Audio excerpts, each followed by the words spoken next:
Okay, thanks for your patience, everybody. I appreciate it. Just getting my stuff set up first.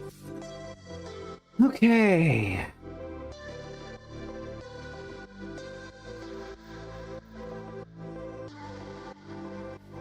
So, Affinity has been around for a very long time, as everybody knows. It's been around since the old days where we had cranial platings and stuff like that. I have played a little bit of Affinity. It's a list that's very close to my heart as a artifact gamer, Lantern Control being my main go-to deck that I've played for, geez, since before Splinter Twin was banned. But this is something new. This is something exciting. This is something interesting. And I've been losing a lot with Lantern lately, and I thought to myself, why not just play good cards? And maybe if I play good cards, then I will get good results. We'll have to see what happens. But first up, weapons manufacturing.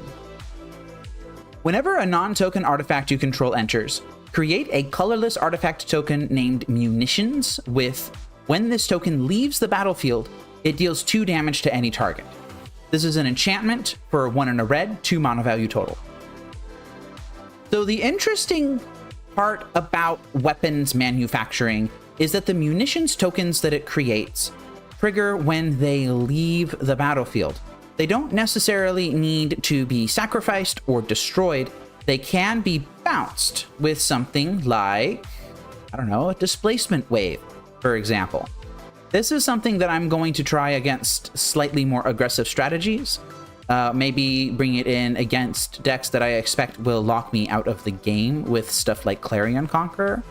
We don't have Stony Silence anymore. We've got Clarion Conqueror.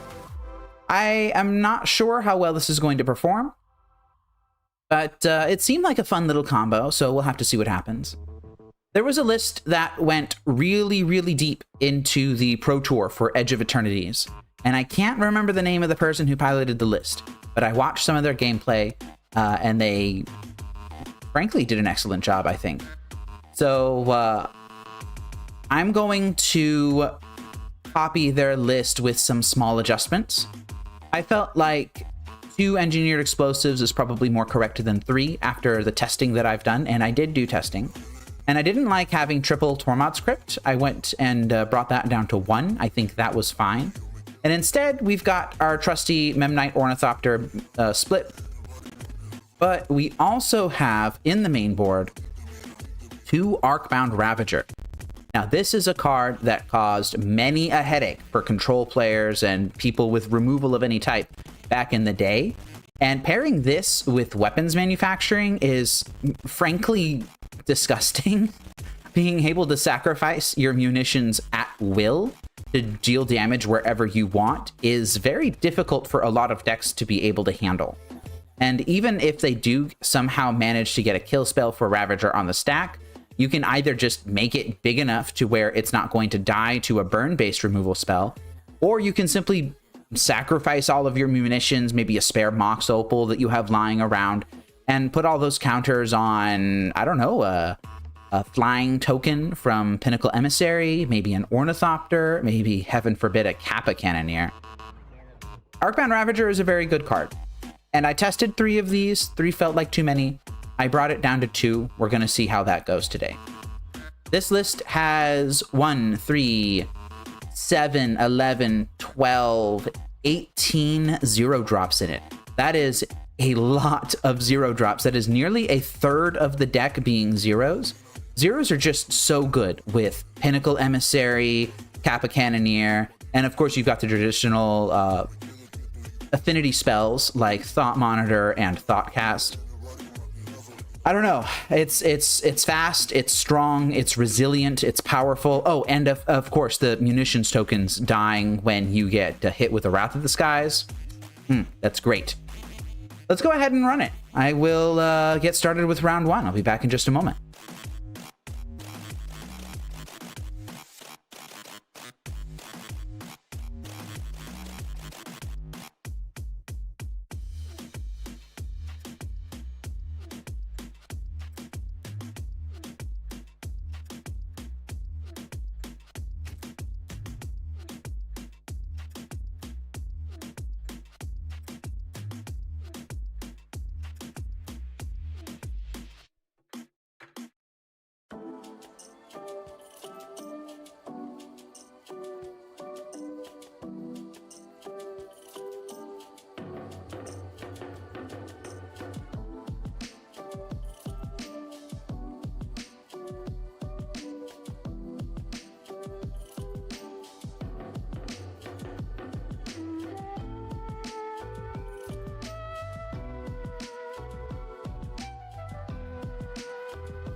We have started round 1 versus Junebug. I will be on the play, thank you.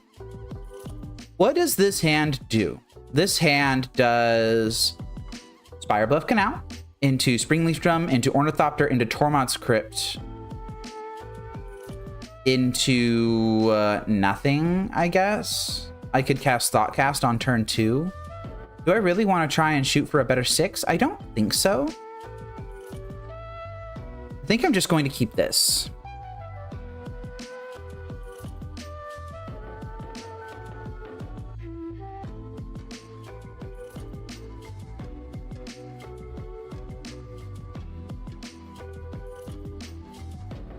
Just gonna cast my spells. Cast my spells. Cast my spells. Would have loved another 0, didn't find it, it's fine.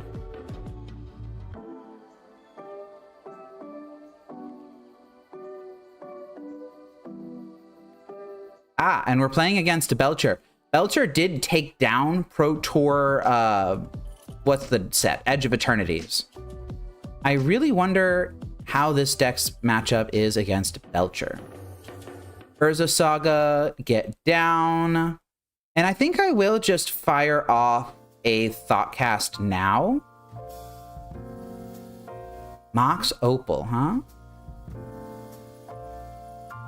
All right, that's a thing that I'm allowed to cast. And I could cast Arcbound Ravager here. I'm not able to cast Thought Monitor. I don't have enough stuff. Yeah, I'll go ahead and cast Arcbound Ravager. It's not like I'm doing anything with it right now.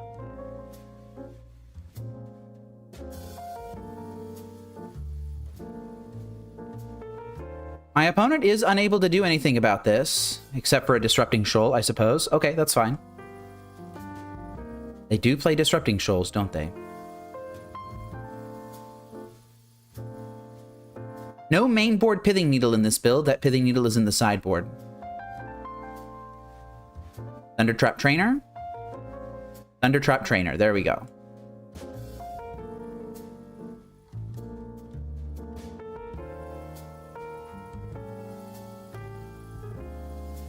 They've got a Sink into Stupor in hand.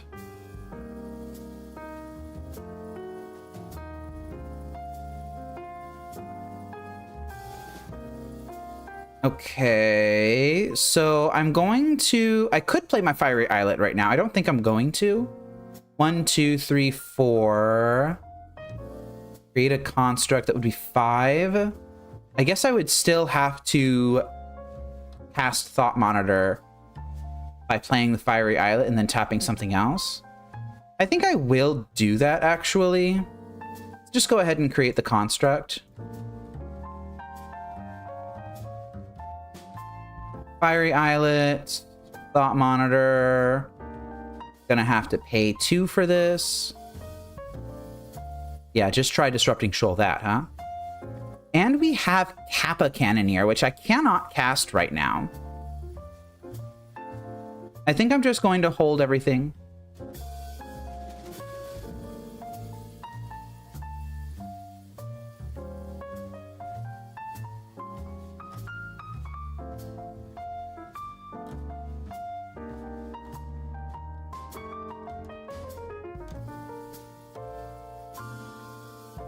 They bolted in that Seagate Reborn.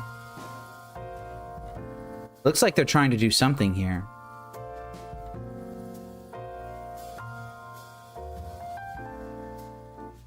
Another Urza Saga. I need to think about what my hand is going to do now.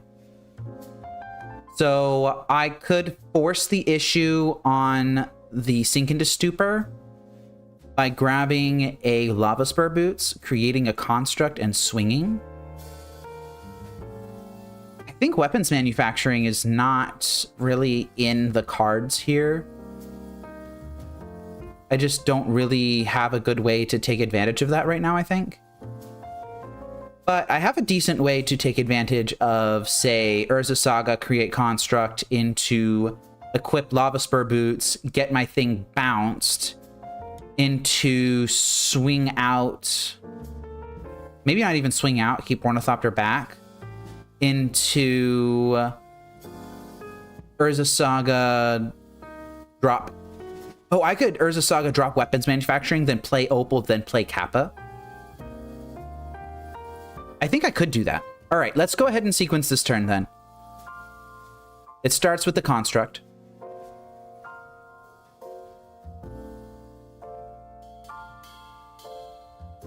Lava Spur Boots is going to be the pick. I will play Urza Saga. And I will attempt an equip here. Oh, that just happened. That just happened.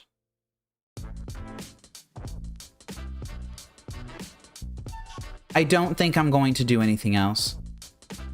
They can bounce this construct. They can block this one. They can take 2. That's going to bring them to 12.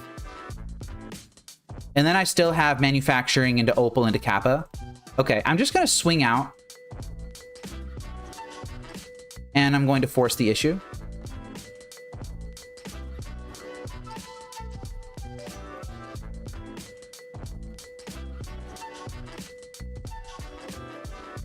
They just took it, huh?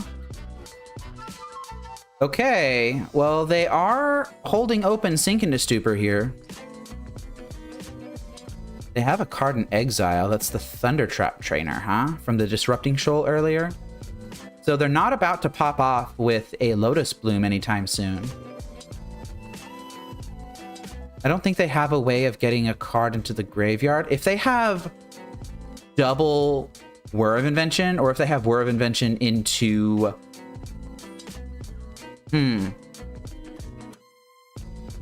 Do I just sit back and make them think about if I have a Metallic Rebuke in hand? If so, then I simply drop Weapons Manufacturing and I don't drop Kappa.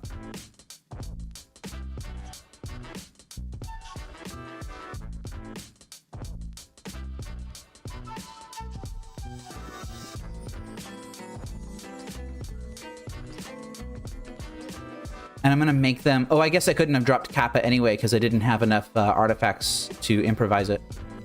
And I'm going to make them think about if I have a Metallic Rebuke here. Yeah, they're worrying for 0. I think this is a win attempt.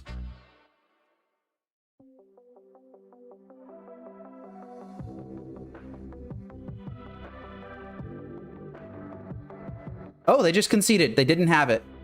All right, I'll take it.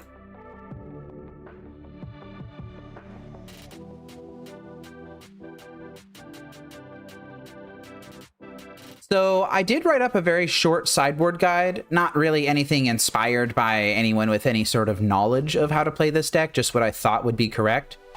And I did decide on siding out Engineered Explosives and a crypt. Where is that Tormod's crypt? And instead I'm bringing in a Spell Pierce, a Rebuke, and a Pithing Needle. I don't know if this is correct. I feel like I do want to stuff their win attempts, though. This is going to make me a little bit slower. I think that might be okay. I'm going to try this out, and I'm going to see how it feels. Very good chance that this is just straight up wrong.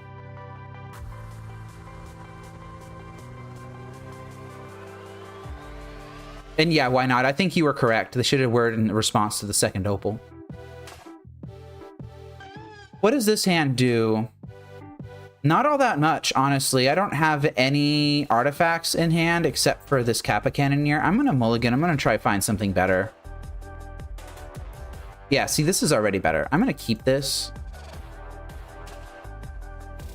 And it's kind of a shame. This would be a turn 2 Kappa if I could keep everything.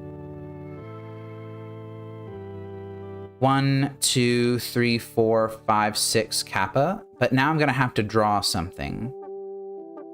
I think I'm going to bottom the Bauble.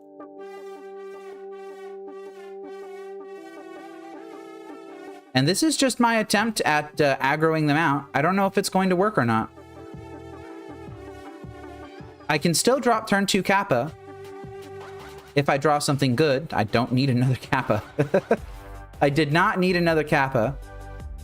Okay, I'm gonna play Springleaf Drum first.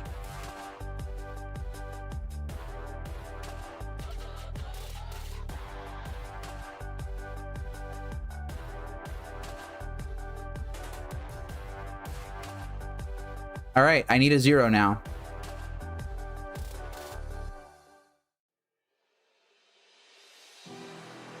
Turn 2 Kappa might be enough to aggro them out. Their win attempts are usually on turn 4. Thundertrap Trainer is coming down.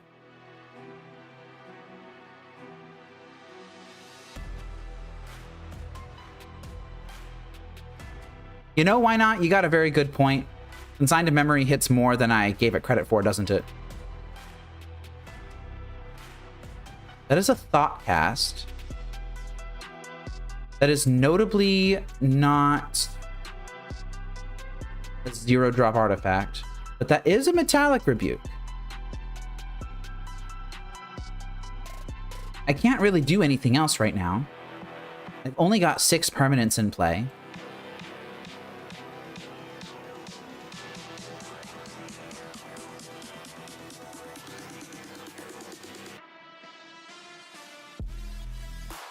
They've just got another Thundertrap Trainer.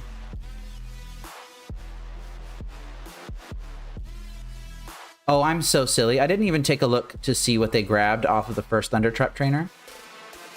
They grabbed Belcher.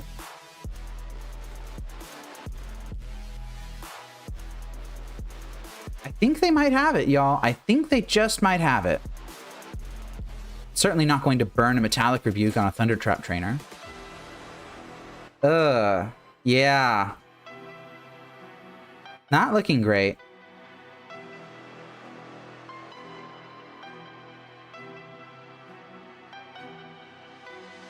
I can equip Shadow Spear to a Ornithopter and deal a point of damage.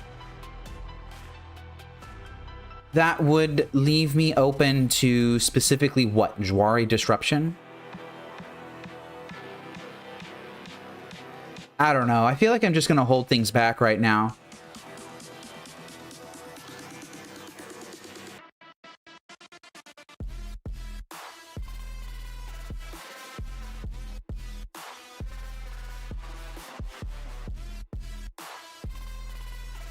This hand didn't come together the way I was hoping it would.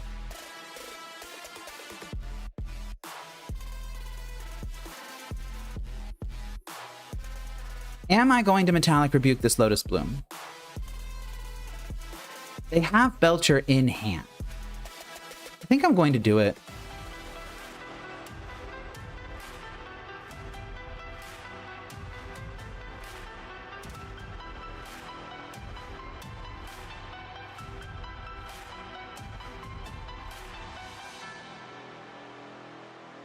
Gonna try and leave open pretend Metallic Rebuke number 2. Yeah, that's a player denial. I was totally expecting that. And now I die.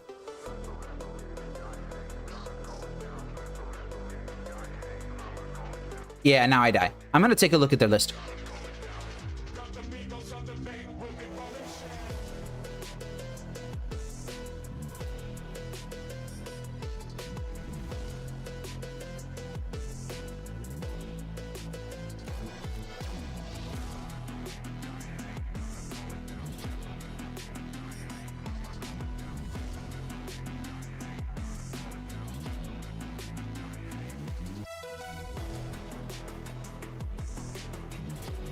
Did they even sideboard against me?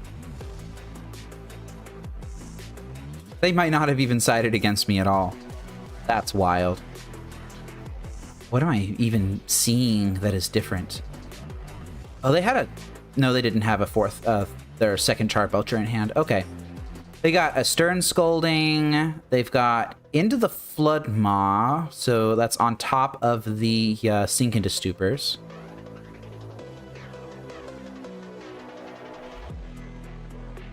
Yeah, just because it's just a good list. That's it. Notably, Consigned to Memory would have been really good there. So I think I'm going to bring those in at chat's recommendation. Thank you, why not? Taking out the Spell Pierce. Weapons manufacturing, is this where I want to be, or do I want to just replace this with more interaction?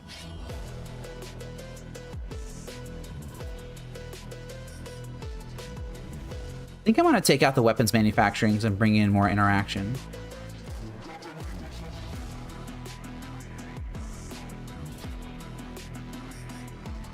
Blood Moon would be very funny, but I doubt it would actually be effective.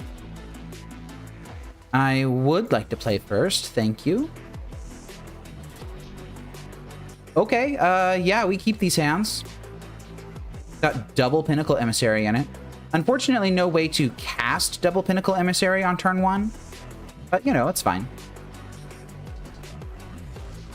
My opponent has mulled the 6. And they're just letting me go crazy here. Yeah, I'll go crazy. That's fine.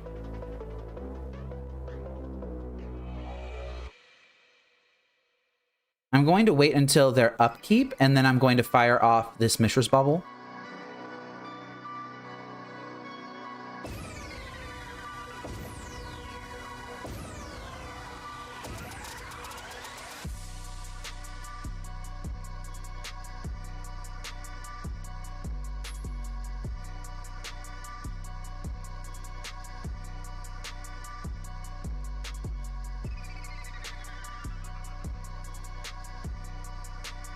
Okay, what's on top of your deck, mate? Sink into Stupor. You got it. Well, I'm not even going to bluff here. Guari Ruins, and they have the Lotus Bloom. That's not good. Kappa Cannoneer is my draw.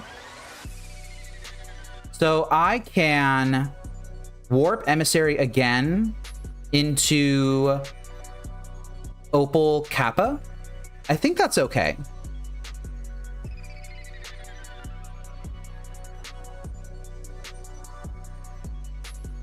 A really good couple of hits.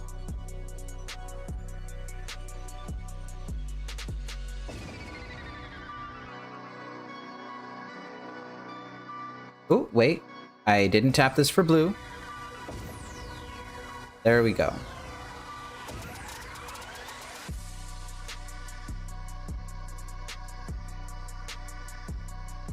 Swing out with what I've got.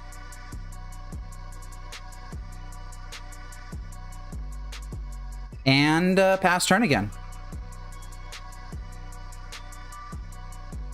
And this game is starting to look a little bit like the previous game, except now I'm on the play instead of the draw, and I've got a pretty damn big army in play right now. This is what? 1, 3, 4, 5, 10 power?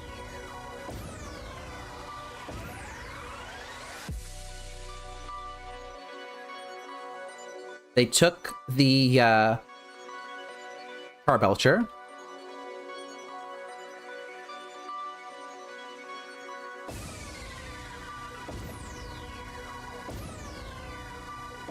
That's a Memnite. That makes Kappa stronger.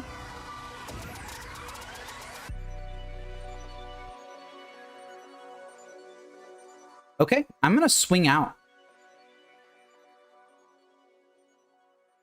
Just like that.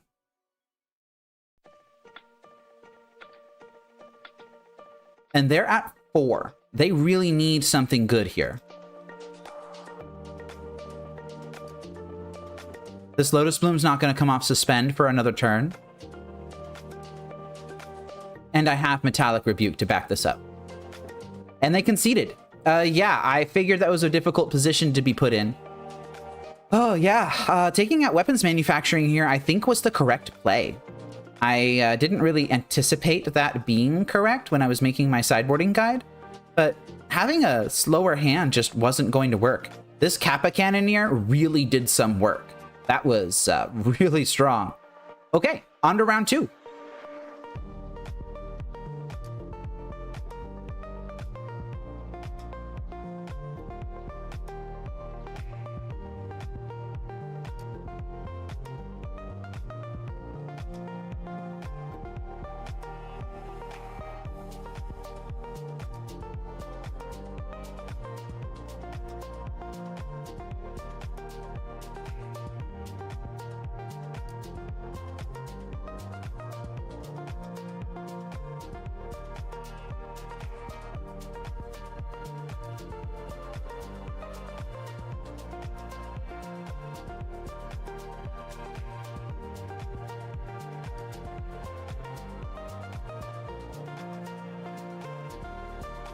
I'm on the draw on round 2 versus Cologne versus Cologne.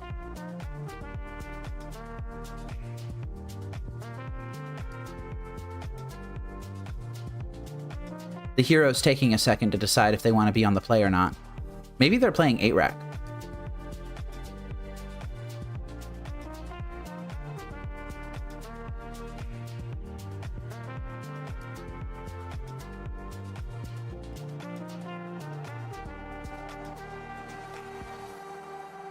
They're really taking a second.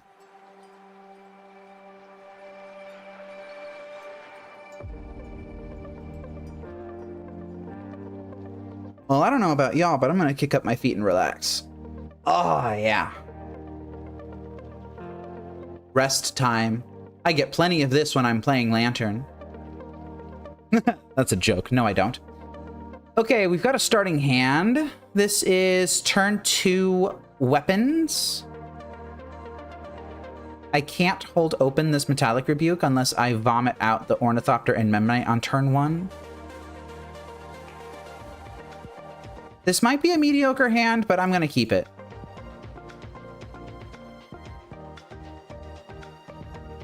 Cavern of Souls. On Eldrazi. Okay, that's fine. For Springleaf Drum. What sort of shenanigans are they on? Oh, that's second Metallic Rebuke. I think I'm going to play the Spire Buff Canal. I think I'm going to pass. I don't know if I want to give up all of those munitions tokens quite yet.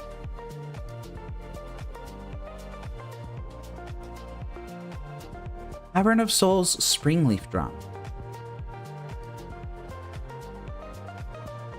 Oh, they're playing Brood Scale. I should have known that. Come on.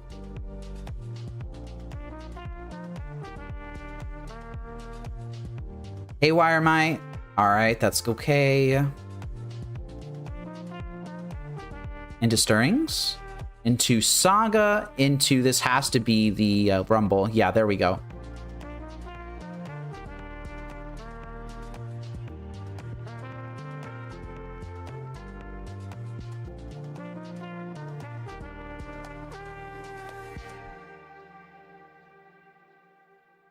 They chose Brood Scale.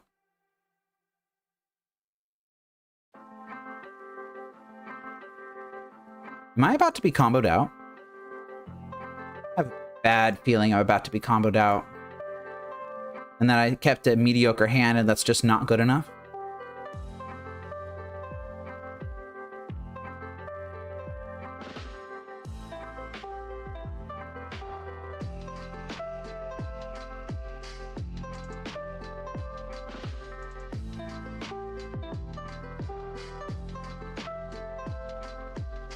There's Eldrazi Temple.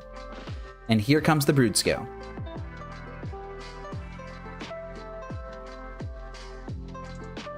And there's the Blade of the Blood Chief. They just have everything right now.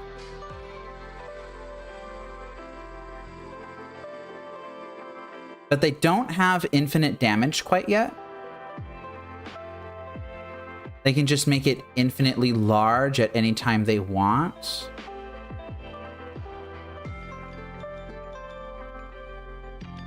I'm gonna F6 here.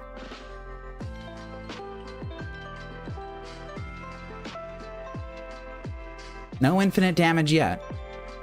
Let's see what the other 2 cards in their hand are.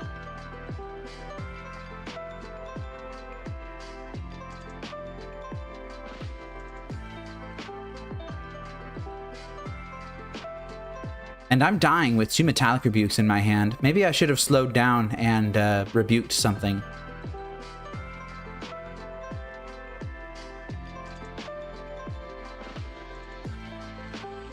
They're certainly trying to cast something big. Otherwise, they wouldn't be making all this mana, right? Maybe they just have a giant Kozilek's command. They're just going to do it for their whole deck.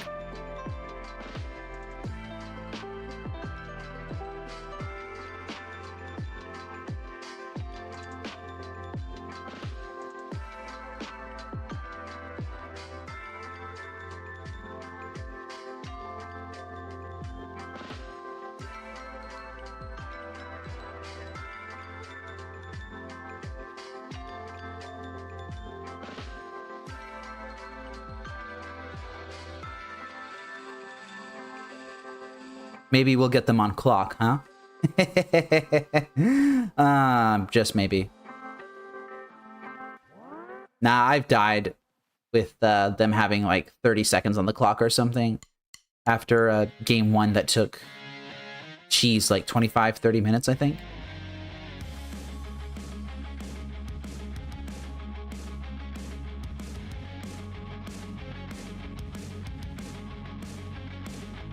They really are making a lot of mana, though.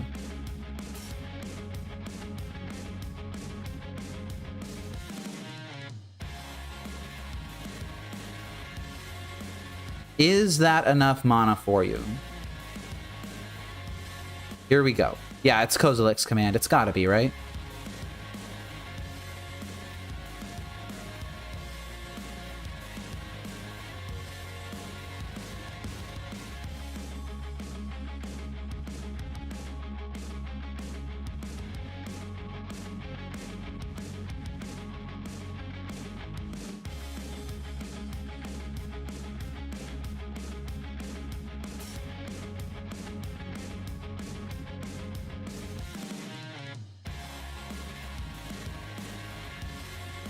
Yeah, there we go.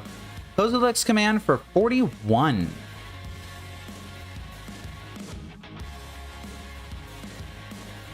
I'm still gonna make them have the out, I think.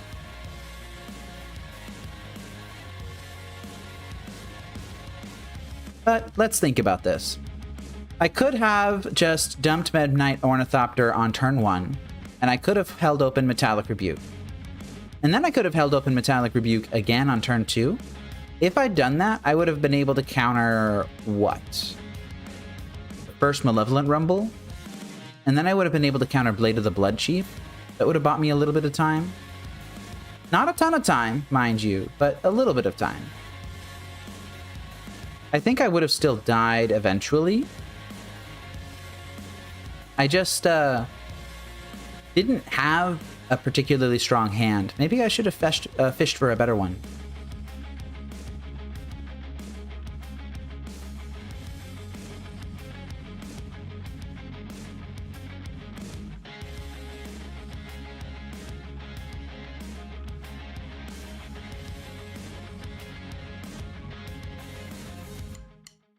Well, I'm still learning the deck. This is why we practice.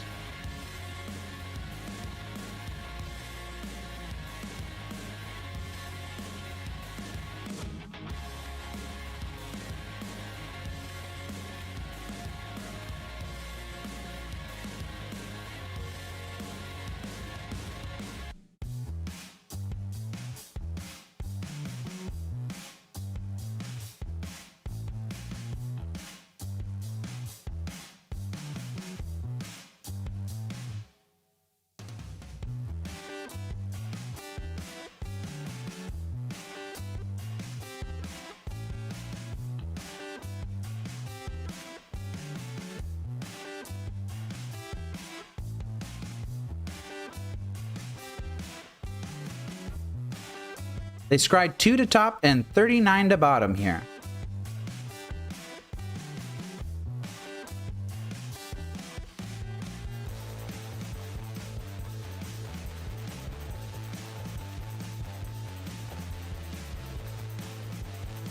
I think I'm going to cancel my F6. It seems like they might be casting Emrakul the Promised End here.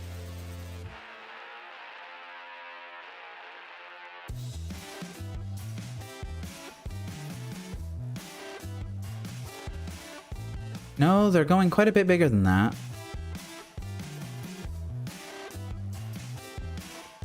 What are they doing? Why do they need all this mana?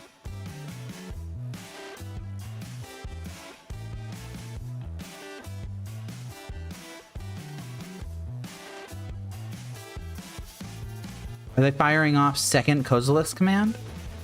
I don't think they need to do that, right?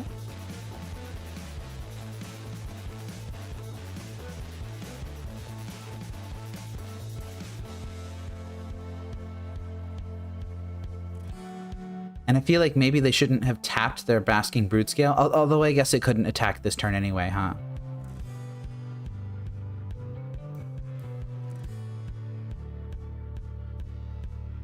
Okay, they're doing something else. Here, give me a second.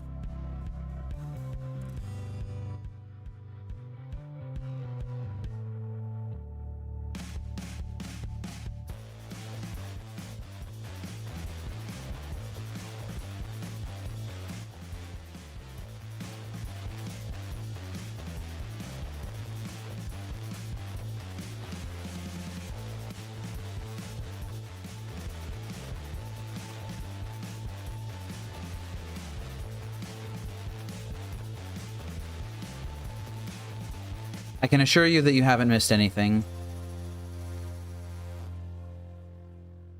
Unbounded loop detected. Automated decisions for triggering ability of Basking Brood Scale reset, huh? Maybe I will win on clock. What on earth? I'm gonna yield until end step here.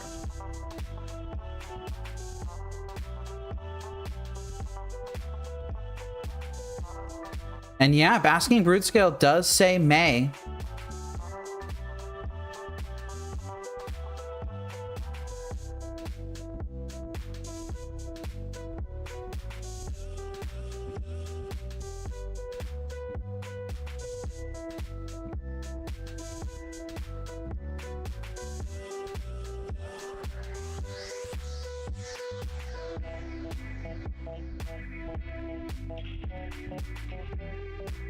And they triggered the failsafe again,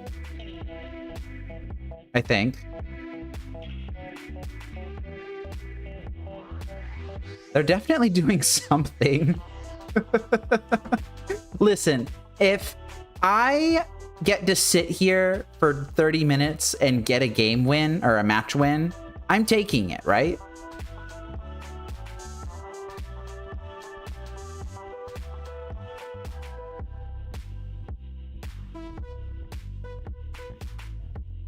The hero has put a single period in chat. I don't know what this means. I'm not going to ask to find out.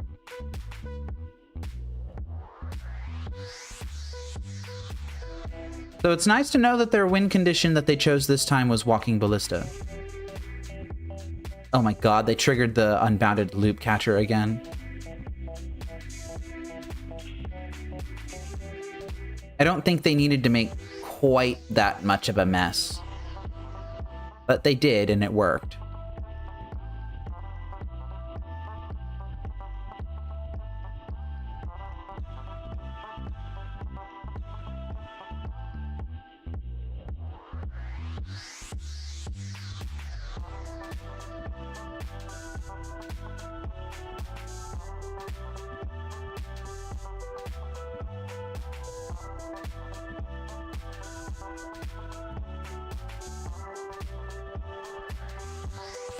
Listen, I'm an extremely patient person.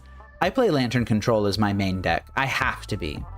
So if people are going to make me mill them out one card at a time for every single match until the rest of time, then yes, I'm going to sit here and waste 10 minutes of my life watching this little clicker click down. And it'll be just fine.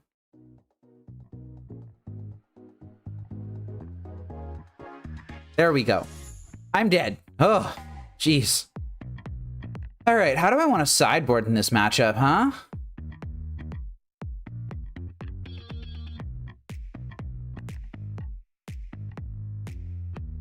I think Pithing Needle needs to come in, right? I could also bring in Blood Moon if I really wanted to. I don't know how good that is. Weapons Manufacturing, I don't know if I need the reach. And it is vulnerable to Haywire Might, isn't it? I guess Pithing Needle is also vulnerable to Haywire Might, but at least Pithing Needle makes them have it. Is Engineered Explosives good? Engineered Explosives on 1 will take out a Blade of the Blood Chief. EE on 2 will take out Haywire Might. It can also clean up some tokens. I don't know how good that is. EE doesn't seem particularly strong.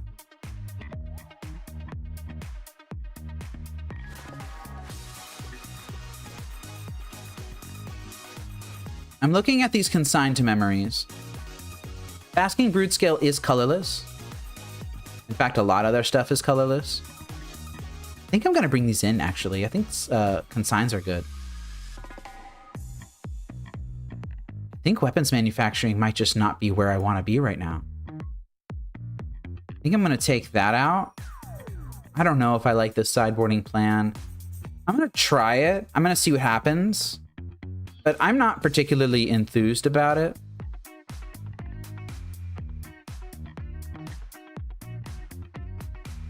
Okay, I can't keep this, right? I can't keep this. I think I can keep this. Do I need the second Kappa Cannoneer? This hand will do what? I don't think I need the second Kappa Cannoneer. Well, Shadow Spear is going to help me get to one of the Kappas. Okay, I'm gonna bottom the Kappa. And I'm going to play Island. I'm going to Warp Emissary. I'm going to play out my 0.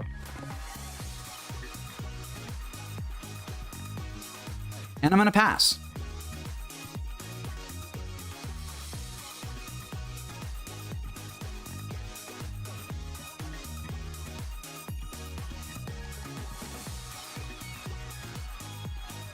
Oh, I don't even get to gain the life from Springleaf Drum. That's a shame. Sink into Stupor, huh? Do I pay the 3 life to shock Shadow Spear in? I think I will.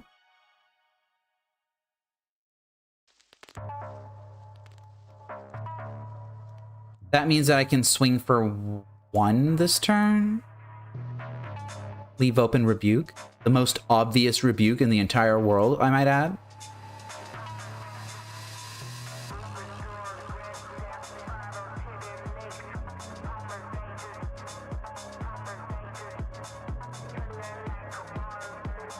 And of course, they have Cavern of Souls. All right. So Metallic Rebuke isn't even going to work. That is a Delighted Halfling.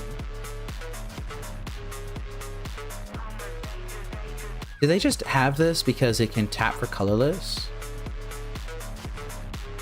I don't think I'm going to rebuke that. Oh, they just have nothing. Okay. 0, please. Urza Saga, I'll take it. And now I get to drop Kappa. Love dropping Kappa. Come on, Kappa, carry the game. Notably, if I had bottomed the Shadow Spear, I would not be able to drop Kappa right now. So I think I just had to give up the second Kappa, unfortunately. This did tap me out of Metallic Rebuke. Oh, I'm an idiot. If I'm siding out my weapons manufacturing, I should also side out my Claws of Gix. Come on, eh? Cavern of Souls only allows you to cast creature spells with the colored mana. So they cannot make a giant, uncounterable Kozilek's command. Because of that, I think I'm going to... Oh, I shouldn't attack with my Memnite anyway. So I am going to swing like this. And I'm just going to have to accept that they might block with their Delighted Halfling. They didn't.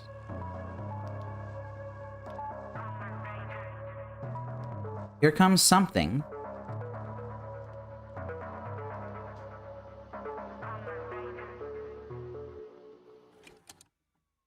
I smell a Kozilek's command for 2. Its stinky scent is strong. Very strong. Yeah, there it is. So they can make spawns and dig. I think I just rebuked that.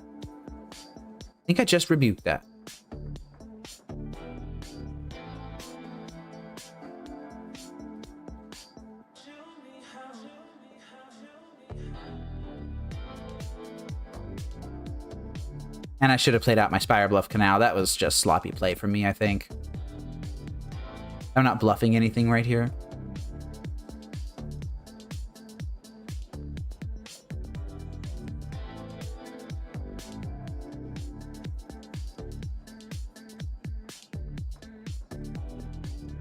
Spell Pierce, I guess, but that's not very good.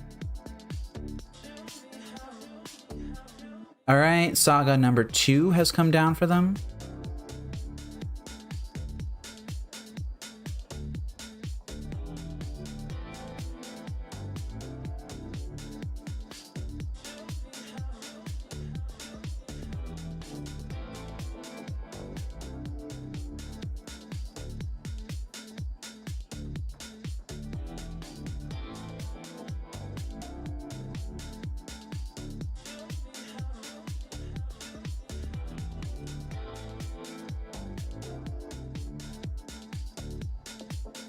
And they're really taking their sweet time. I'm not sure what decisions they need to make right now, but it looks like it's a fairly difficult decision.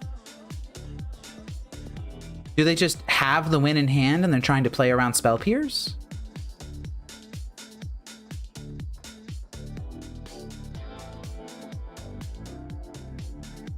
Oh, they have a Wastegate Battle Mage. Okay. So they're going to bounce a drone, take out my Saga. Yeah, that's a pretty good tempo play, I think. Oh, I just have another Saga. And yeah, the Spirebluff Canal play from last turn is relevant now, actually. Because now I don't have the ability to cast Pinnacle Emissary this turn.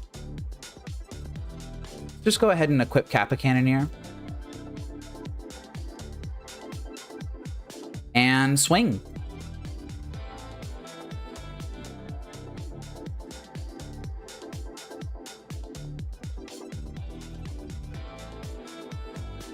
This is representing lethal next turn, and I am representing Spell Pierce with the Spirebluff Canal in hand. I mean, if they've got it, they've got it. They're tapping for mana here instead of making a construct. I feel like they might have it, actually. I feel like this might be it. All they need is a Brood-Scale in hand. Maybe this Wastegate Battle Mage was literally just to slow me down just a little bit.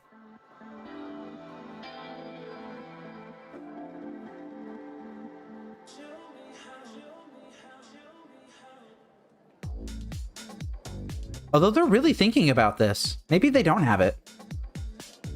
Maybe they're once again trying to play around Metallic Rebuke, but I don't see why they would do that. If I had consigned a memory in hand, I would have consigned this Saga trigger.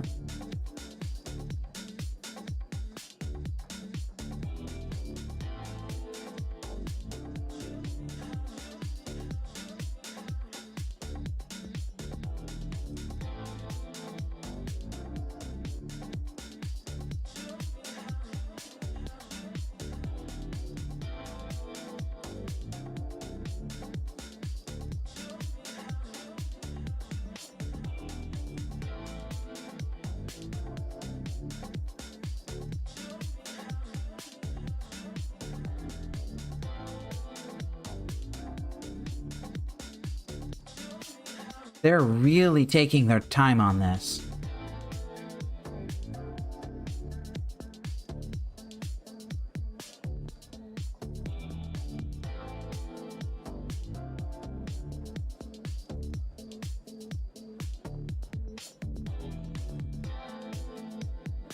That's a Pithing Needle.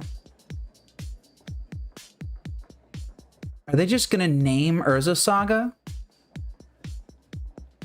Okay.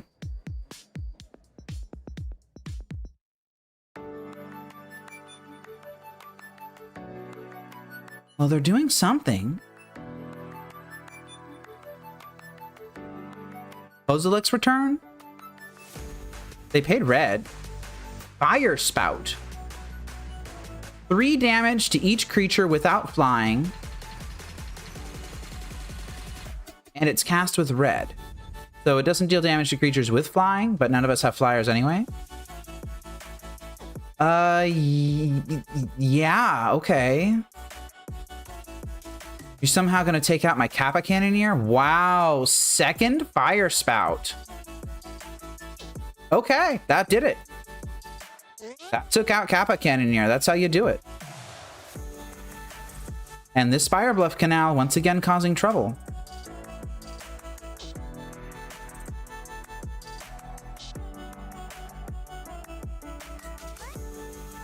Just feel like they don't have the win.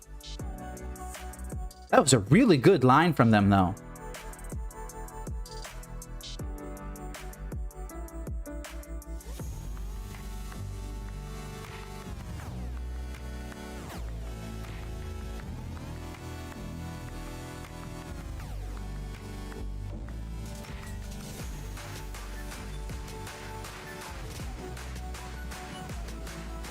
And that's Haywire Might. Glaring Fleshraker, huh?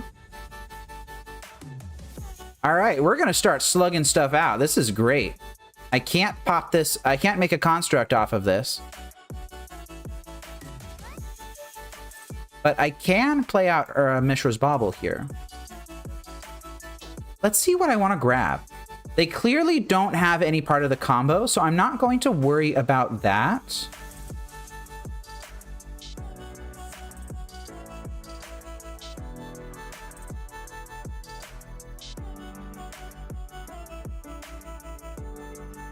Do I grab Lava Spur Boots?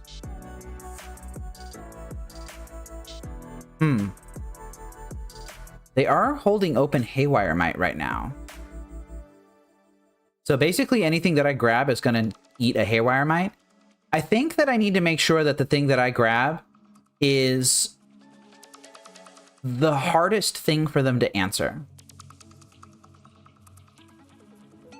I do not believe that Pithing Needle in this situation is correct. Oh, I still have Tormod's Crypt in my deck. Man, what am I doing?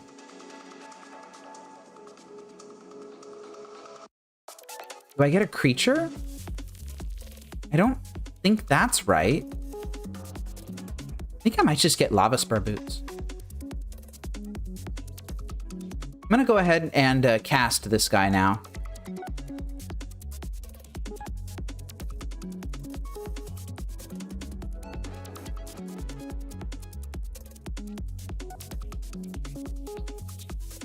Here we go. Casting all of my spells. And I'm going to see what's on top of their deck here. It's a Vexing Bauble. Yeah, that's fine, I guess. Okay, equip this here, I think. Now the drone has ward. But yeah, they're just gonna pop Haywire Might here, right?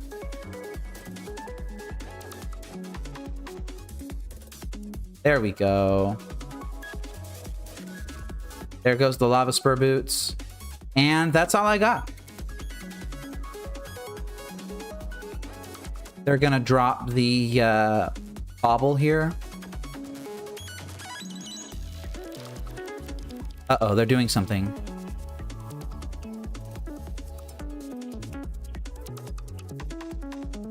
Yeah, that's definitely a something.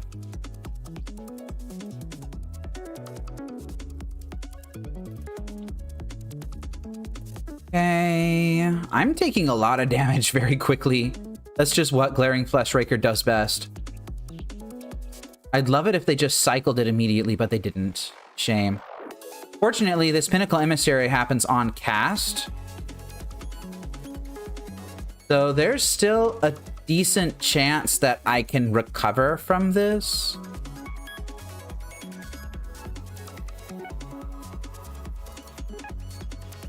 I think I'm just going to cast these spells right into it.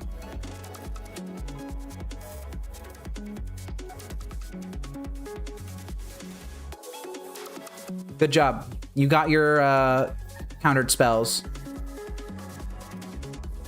And I'm going to equip... I think I'm going to equip here because they tapped their Glaring Fleshraker.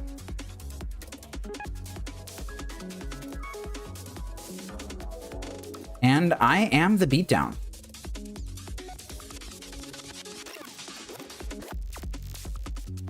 They're just taking it. Okay, so they need a seriously good series of rips here.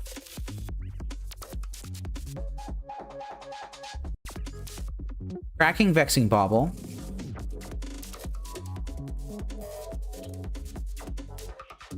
And they didn't find it. All right, so that means that they now have 6 minutes and 42 seconds on their clock. If they get to game 3 and they end up winning and they end up doing whatever the heck it is they were doing in the first game, then there's a decent chance that I just get them on the clock. Let me see if I want to bring in anything else. Well, I know for a fact that I don't want 𝗟𝗡𝗩𝗘's Crypt. That can go right out of the deck.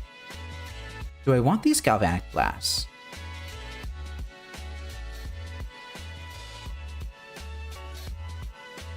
If they're going to be bringing in...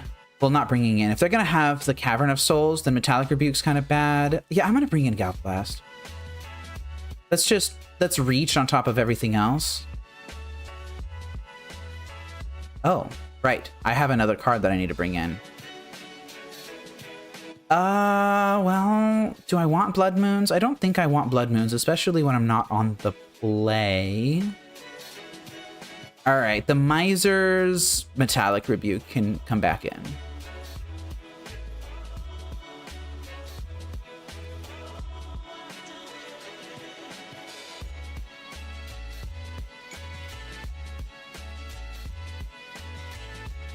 Well, that is an interesting hand. I think I'll keep it.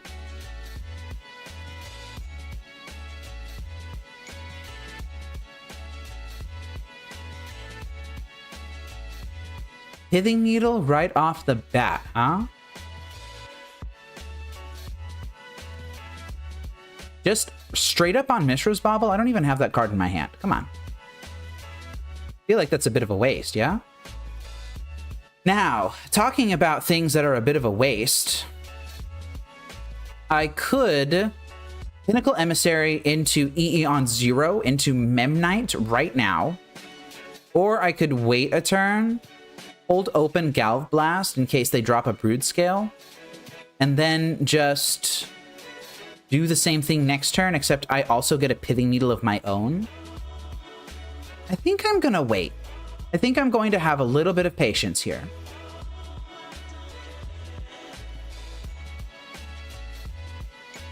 Cavern of Souls, drop that Brood Scale. Oh, it's a Malevolent Rumble. Come on.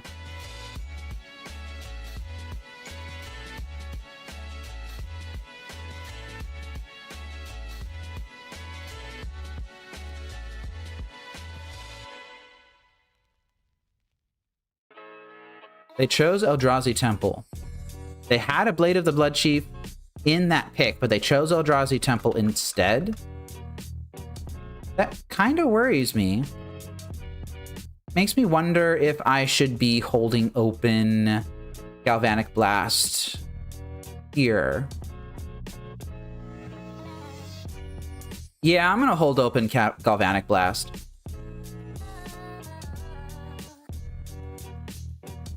Cast a Memnite. Although I could simply drop Pithing Needle on the Blade of the Blood Chief. Is that aggro? That might be a bit aggro.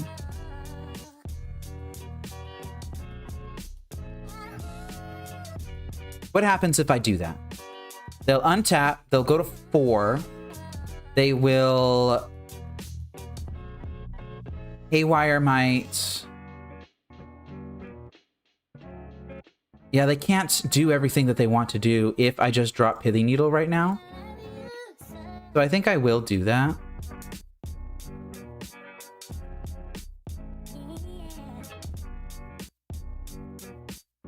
Okay, your go.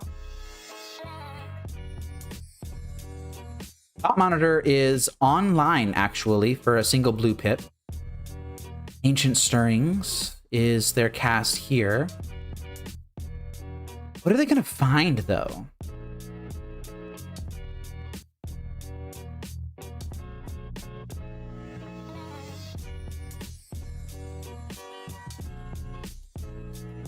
Vexing Bauble, my friend, it is a little bit too late for Vexing Bauble.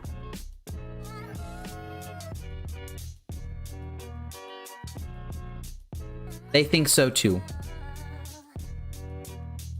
Although I guess they could cast that right now, couldn't they?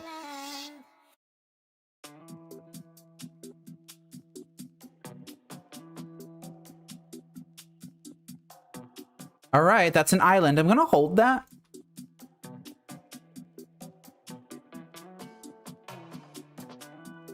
Yeah, that's why I held that. Now, do I want to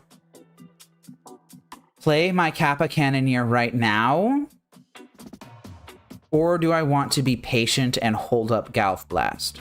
And I guess also hold up EE for 0. Although I don't know how useful that is.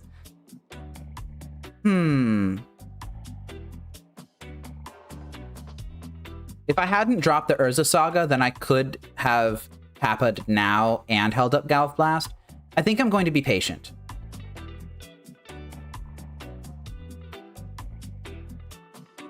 Just swing in with my flyers.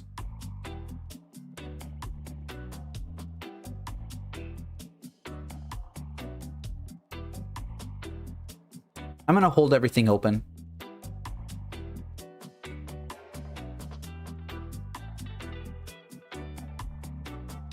Malevolent Rumble, I will allow that to resolve. Walking Ballista, Urza Saga, Boseiju, and they chose their own Urza Saga. I'm gonna take a ping from the Fleshraker.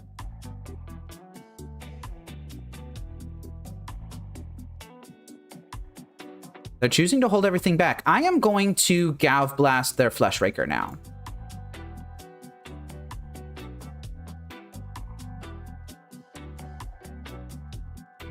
I know I took some pings from that I probably didn't need to take.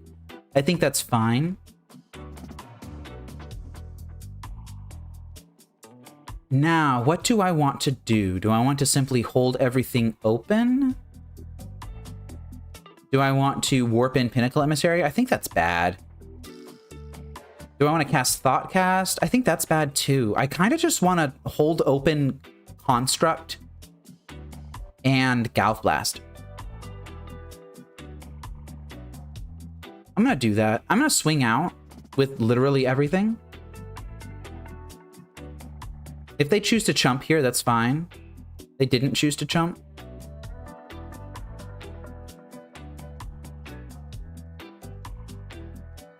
All right, it is their turn 2 now for this Urza Saga.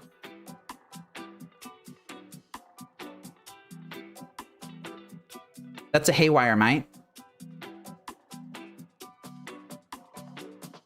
And they're holding it open. That's very strange.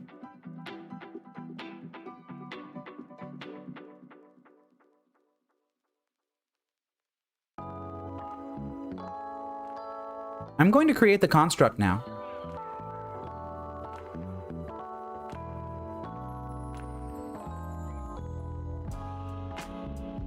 And I drew the Lava Spur Boots. So here's what I could do. I could blast the Haywire Mite right now. That would force them to choose something. They would go up to 13. I could then grab Shadow Spear and Lava Spur Boots.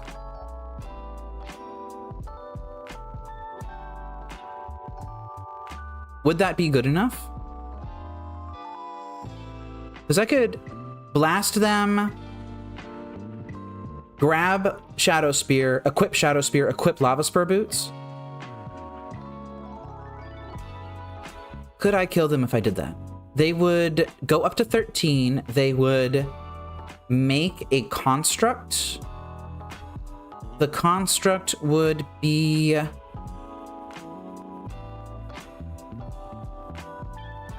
It's kind of a wash if they use Haywire Mite to exile something here, because they would go down a life to fetch a basic forest off the Verdant Catacombs, but they would go up a life by exiling a Lava Spur Boots or a Shadow Spear.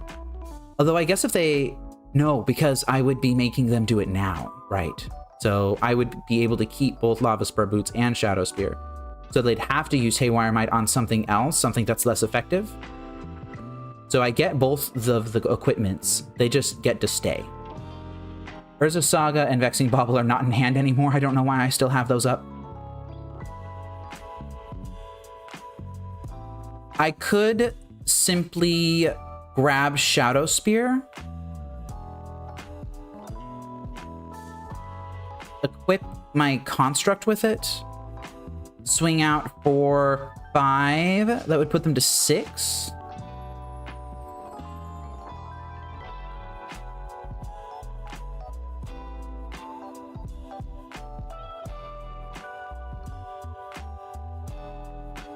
And then Galv Blast could put them to 2. If they make some sort of mistake, I might be able to get them. I'm just really thinking about what the best line is in this position.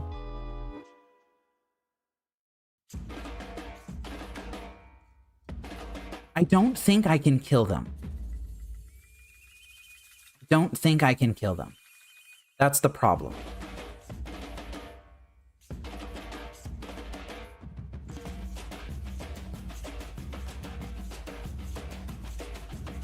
Oh, I can kill a Basking Brood Scale in response to the equip off of the Blade of the Blood Chief if they just Haywire Might my Blood Chief, my Pithy Needle on Blood Chief. Okay, I'm thinking about this way too hard.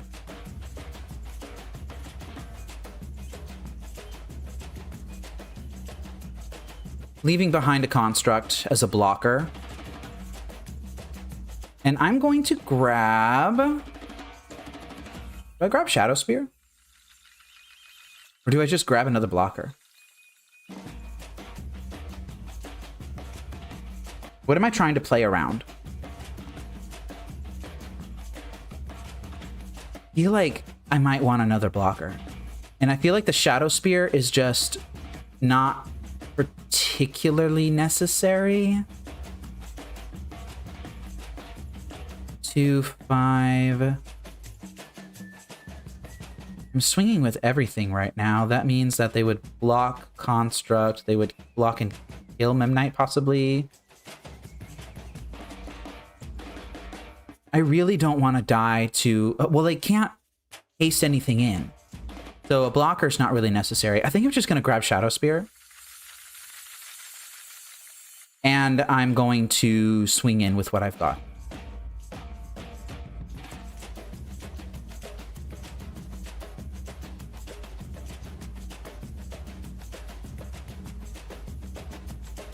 Did they just... No, they didn't just kill themselves. Okay. Because they're gonna use Haywire Might here, right?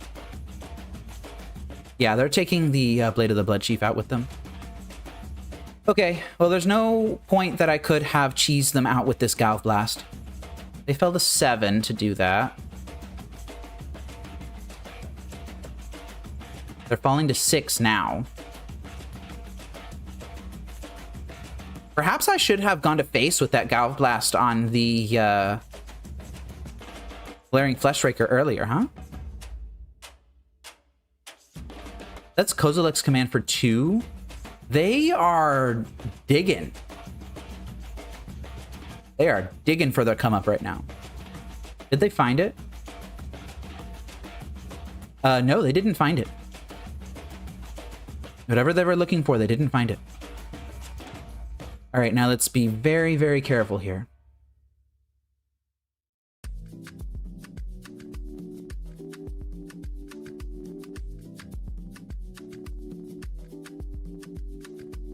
That's second Haywire Might.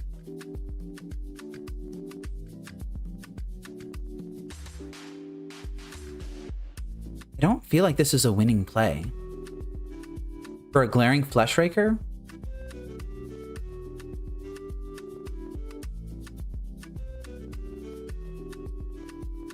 I think I'm going to let them cast whatever they're trying to cast.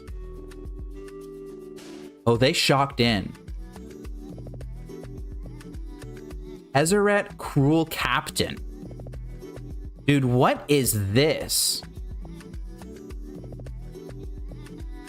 Search your library for an artifact card with mana value 1 or less. Is there anything that I can do about this? Not really, no, right? Oh, I'm an idiot. I'm an idiot. I'm an idiot.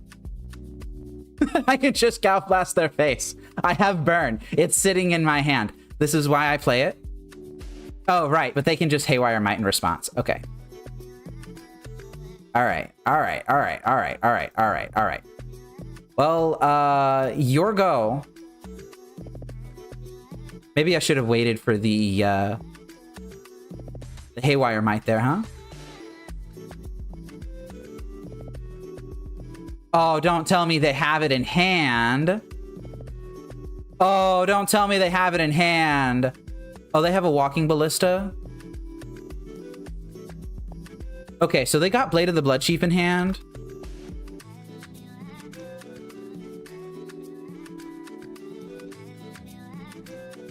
I don't think this is infinite. And they've already used up their Tezzeret ability here.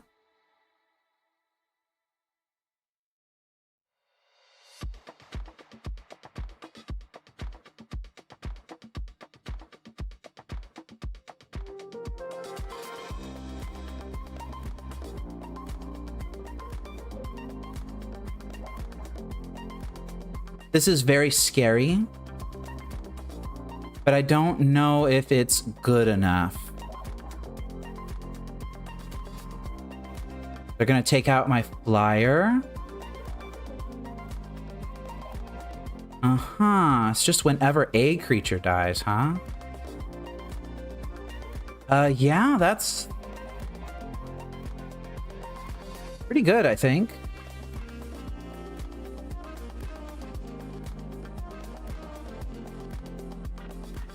I don't think they can wipe my board. I think it can get really close, though.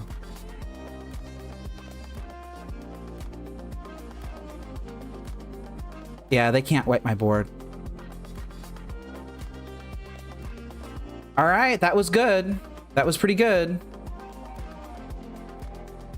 Now watch me just draw a 0-drop. Spirebluff Canal, huh? Okay, so I can do what? I can play a Thought Cast. Oh, I can drop Lava Spur Boots. And I can cast Thought Cast. And that is an Arcbound Ravager, but I don't have the mana necessary to cast it. And this Spirebluff Canal is going to enter tapped. Oh man, that hurts. But I can leave them with basically nothing by simply swinging in, right?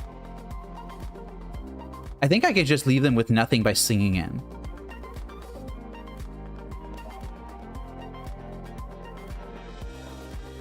Attack at your face. And you have to block here.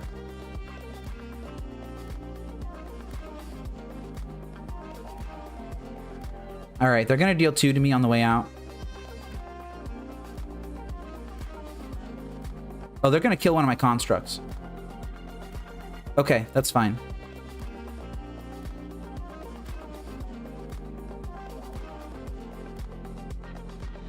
We're both running out of time, man.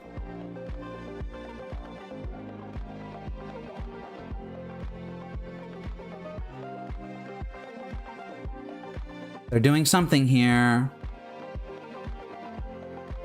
Vexing Bauble. Oh, they are digging. They are super digging. They need to hit really good off this Vexing Bauble, and if they don't, they lose.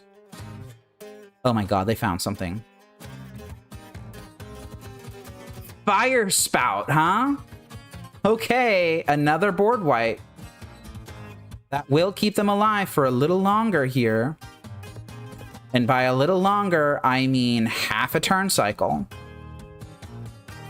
Because I'm going to warp this in. And I'm going to equip it with Lava Spur Boots. And they're going to die. Wow, what a match. That was sure something, wasn't it? That was definitely something. Well, I had a lot of fun playing that. On to round 3.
in that previous round, a mistake like ulting my opponent like the way I did with them having life gain on the battlefield.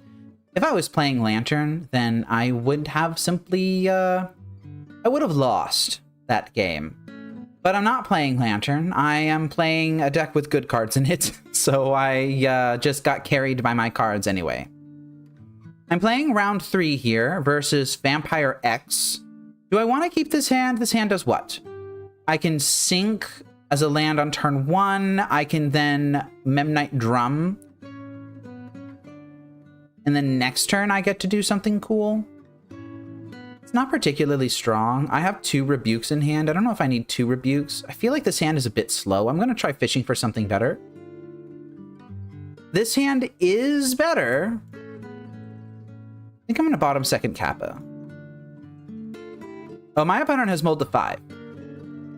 That's not good for them.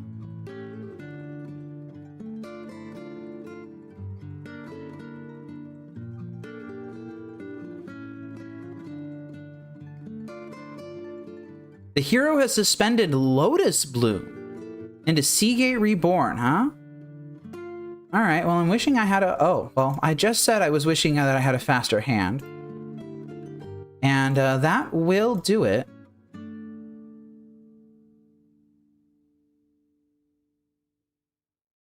Chose not to counter that.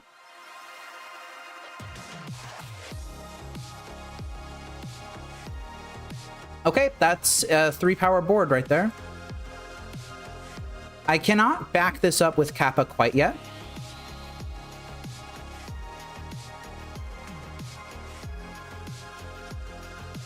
They're bolting themselves for a Phalagi Archaeologist.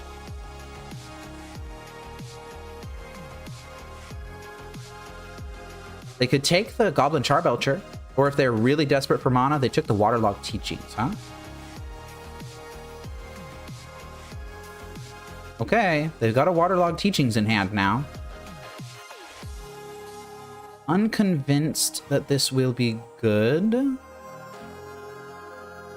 So I could play out Shadow Spear and prepare for a Kappa next turn. I think I'm going to do that. I don't think they're going to do anything worth countering this turn. And let's just swing with everything except for the Ornithopter.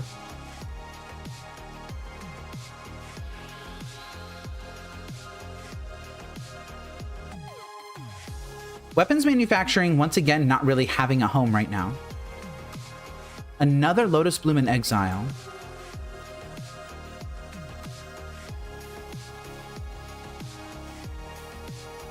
That land was a really good pickup. That land lets me Kappa... Oh, well, if I Kappa, then I can't hold open Rebuke. Do I just need to hope that they don't have it? They milled a Belcher with Phalagi Archaeologist and then didn't grab it. That tells me that they might have Belcher in hand. Oh, this is really difficult. I could literally just tap out almost completely for Kappa Cannoneer. I don't have a 0 with which to keep Rebuke open after I do that.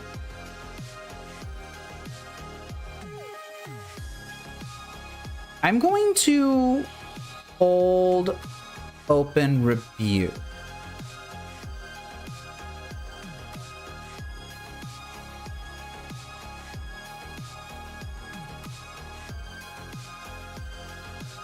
And I'm going to try and rebuke their Lotus Bloom when it comes off Suspend.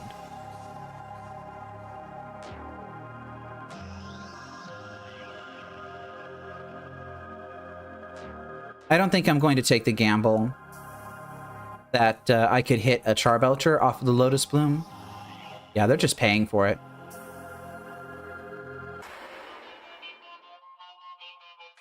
Got a bad feeling about this.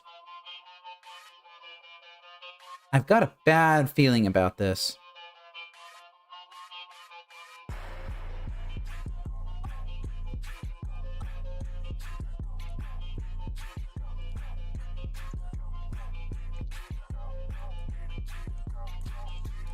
Okay, Yuki, thank you for raiding. I appreciate it. Yeah, see, there's the Goblin Charbelcher.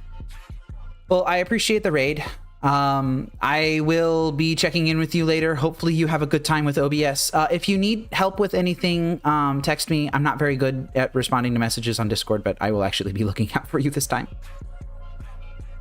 Okay.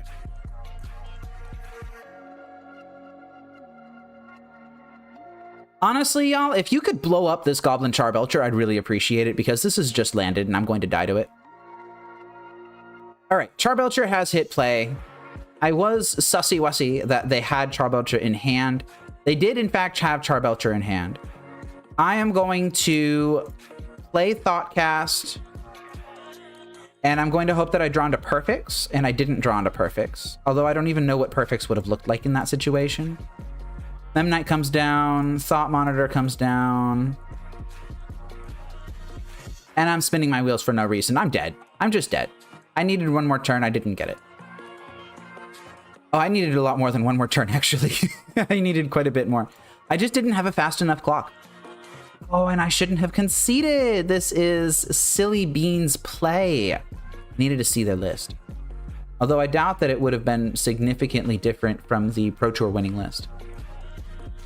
All right, what sort of sideboard plan did I decide on? Siding out weapons, siding out EE, siding out Hormod's Crypt, bringing in Consigns, Spell Pierce, Metallic Rebuke, not Cage, Needle. Now what? Do I take out, like...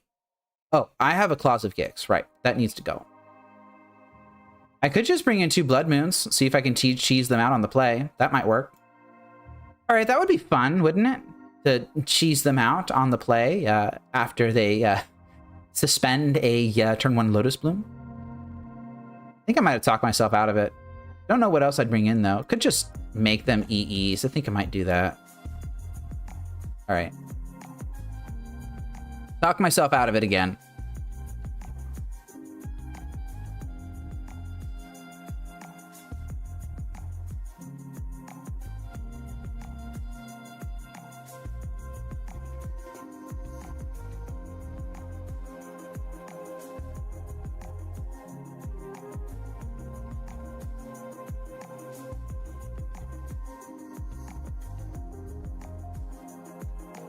They're really taking a minute to do their sideboarding. Don't know why.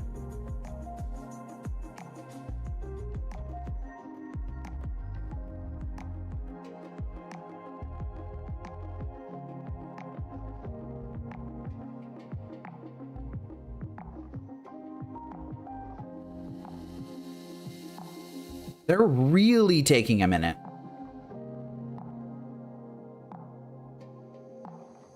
Okay. I would like to be on the play. With a hand like this. Yeah, I'll keep it. It applies quick pressure.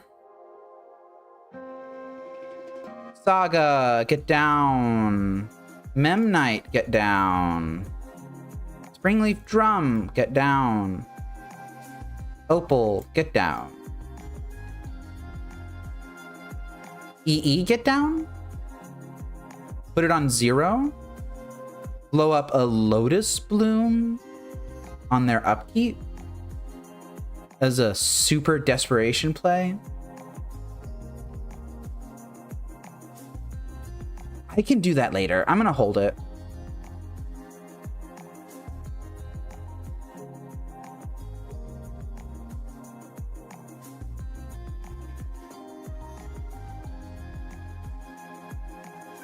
Being able to turn 1 Urza Saga in this deck consistently is just, oh, that's so strong. Oh, and they didn't even have a Lotus Bloom. Okay. So in that case, I think the next worst thing I'm worried about is actually Temeshi. How much am I actually worried about it, though? I don't know. I'm going to swing in for 1. Give him a little love tap, little smooch, tiny little kiss like you're kissing your sister.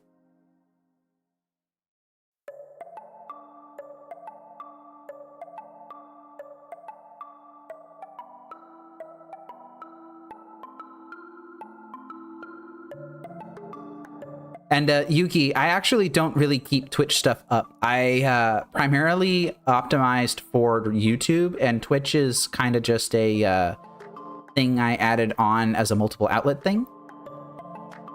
And I don't have Twitch stats integrated into my OBS at all. I don't bring anything up. I don't even know how raids work. All right, let's make a dude. Let's make a dude. My opponent is stumbling here.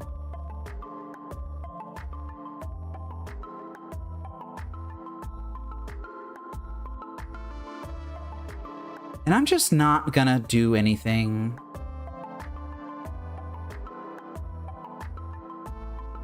Let's make another dude. I don't believe I can kill them right now. Oh my god, I can kill them right now, can't I? I play the island. I equip here. This is 8-16. Playing out this EE would bring them to 18 total damage. That's pretty close to dead. That means that they'd need to answer my entire board in order to survive. All right, well, that love tap from turn 2 really doing something here. Wing for 18 on turn 3. And they're at 1. They give it up. Love those fast wins. Do I want to be doing anything different? I don't think so. I think I'm just going to run it back. And Mateus, I do not have a sideboard guide. Listen, I'm not an expert at this. I'm a guy who plays Lantern Control who just randomly picked up the deck one day. I don't have a guide. I'm figuring this out as I'm going with help from chat. All right, they snapcap 7. Am I going to keep this? I don't know if I'm going to keep this. I could do what? Oh, I have turn 1 Thoughtcast. Okay, I'll keep it.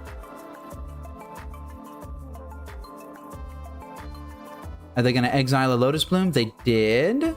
They exiled 2 of them, actually. That's terrifying. All right. Well, Ornithopter. Ornithopter. Urza Saga. Mox Opal. Thoughtcast, I guess. Oops. That's not blue. That's blue. And I do have a Pinnacle Emissary. I don't know how good that is right now, though. Would love some hard counters. Would love some hard counters.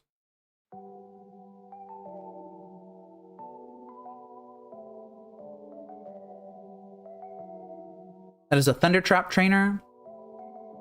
Hopefully they just kept a hand that digs a lot. Oh, they found a Sink into Stupor. Okay. Well, that's going to stop some of the faster starts that I have. And that's a Consigned Memory. Okay, I'm just going to hold back. I'm literally just going to sit here. Not even going to attack with my Ornithopters. Even though I could attack with Ornithopter to send a message, I'm not going to.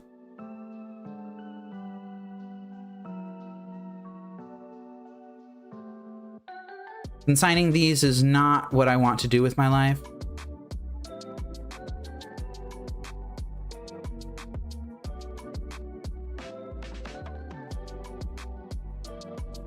Oh, did I bring in the Pithing Needle? Please tell me I brought in the Pithing Needle. I did bring in the Pithing Needle. Oh, thank goodness.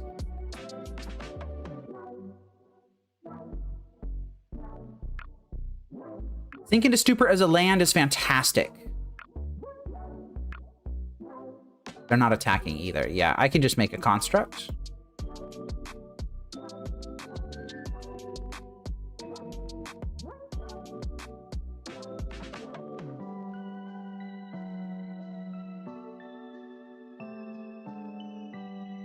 Fiery Islet as a draw. I think I want to... might want to play out a blue land, honestly. Do I think they're going to whir over the top of me? Not meaningfully. I think I will create the construct. I'm going to grab Pithing Needle here. Yeah, I'm going to grab Pithing Needle and I'm going to name Goblin Charbelcher.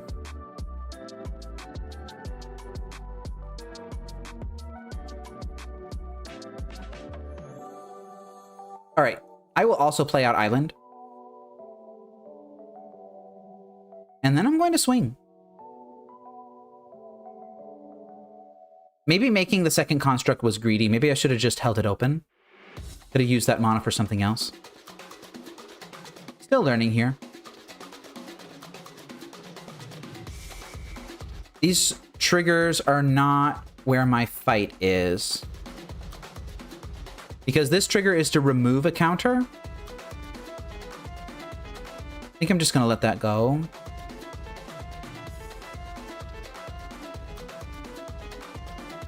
I'm going to let that go too. Dang, I'm kind of wishing that I had more mana up. I think making this construct was a bit greedy. There's a Tameshi. So they're going to be able to make a lot of mana here.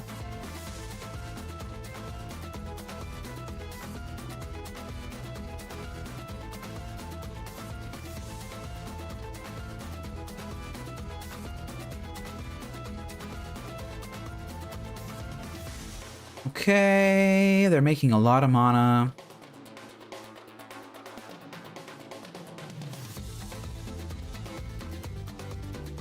Yeah, I'm glad I didn't try to consign one of these things.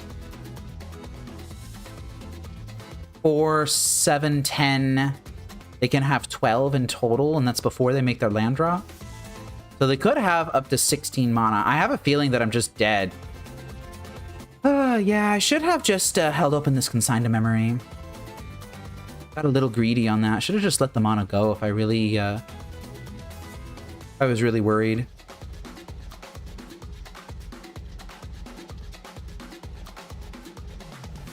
I feel like this is where they cast Sync. Nope, they're doing Lotus Bloom again.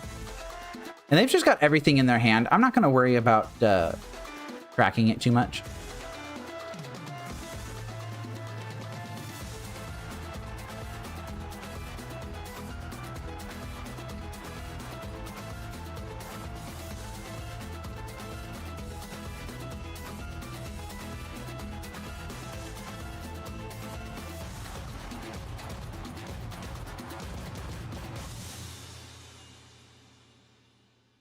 Feel like this is a Whir of Invention. Yeah, that's Whir of Invention. Yeah, so it wouldn't have mattered. They played around Consigned to Memory regardless. I'm gonna let them play this out, but I think they got it. Yeah, Yuki, you are correct. Lotus Bloom would have stayed in exile. Oh, and they just had Into the Flood Maw anyway. I got a tap fish. Looks really cute. Okay. And that's game. You know what? I'm actually going to let them do it because I want to see the list. If anyone wants to hash this out, this is what their list is.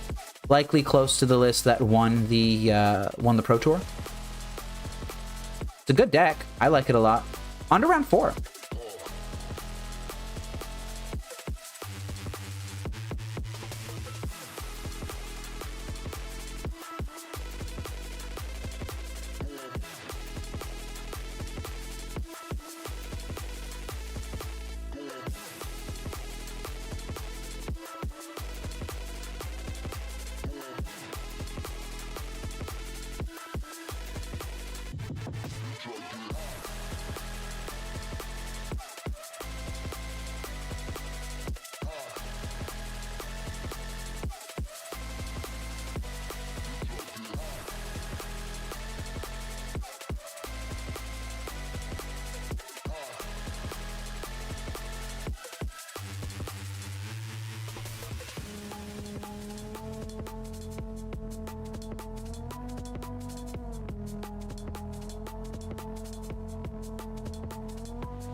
I'm on the draw in round 4 versus not Mio.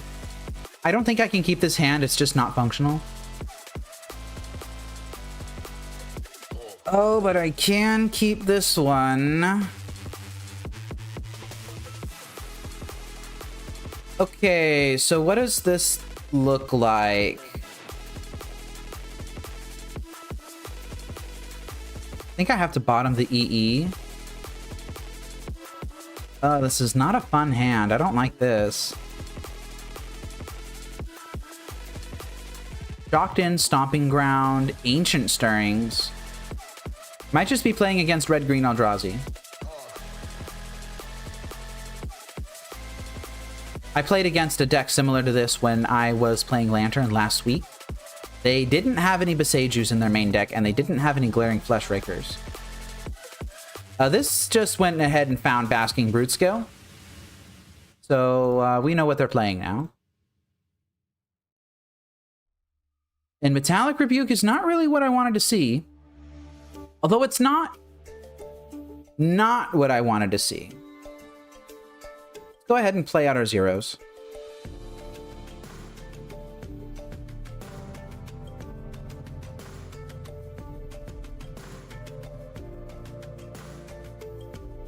And if I play Springleaf Drum, then I'm tapped out of Rebuke. So I think I'm just going to slow the brakes here. Pump the brakes. Pump the brakes. That's the phrase. See if I can snag that Brutescale on the way down. Urza Saga, great.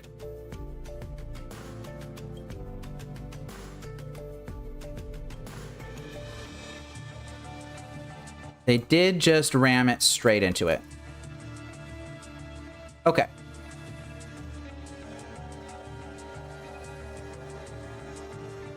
Any land. There we go. Pinnacle Emissary. Let's go ahead and get that down. And now I'm going to dump my hand.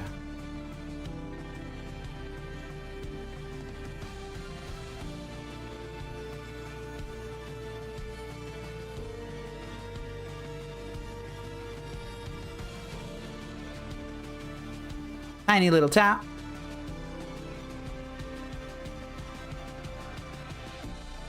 And pass turn. Not really much I can bluff with no hand.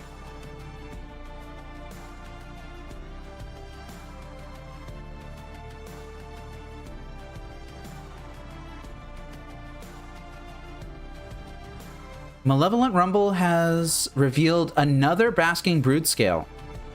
Okay, well that's terrifying. That's double terrifying. So I die next turn.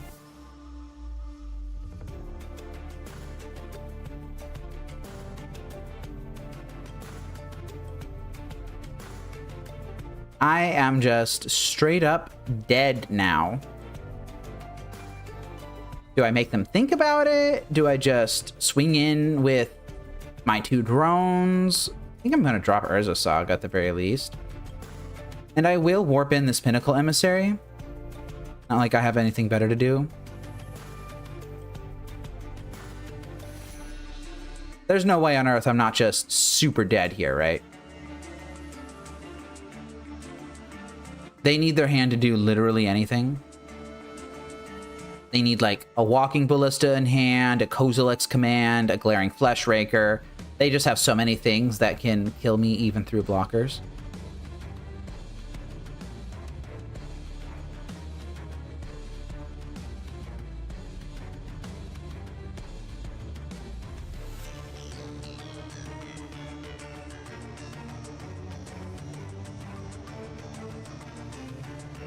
All right, there they go with the adapt.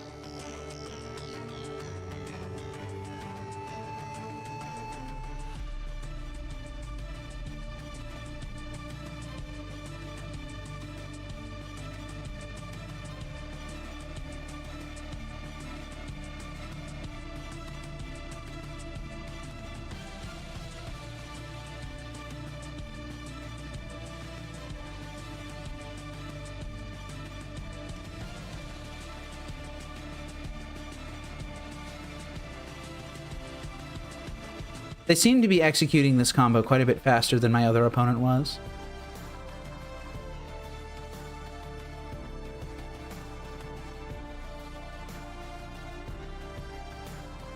Still gonna make him play it out, though.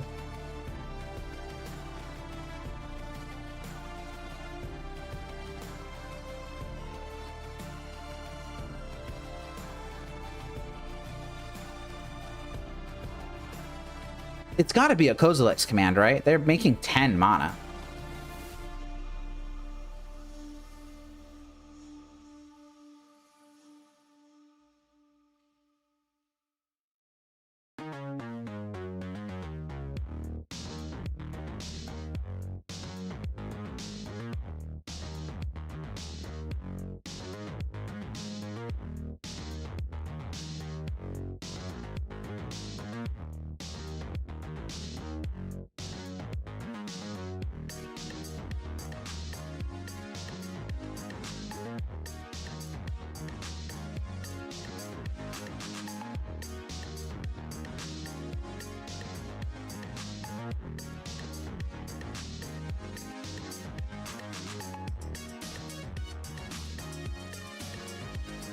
Okay, they're finally doing something. It's an Emrakul, the Promised End, huh?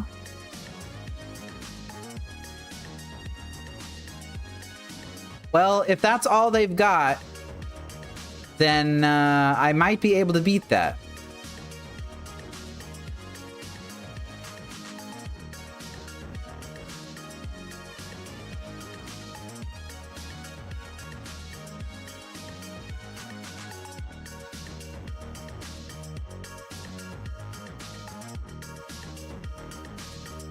The lore counter is not optional. That has to happen.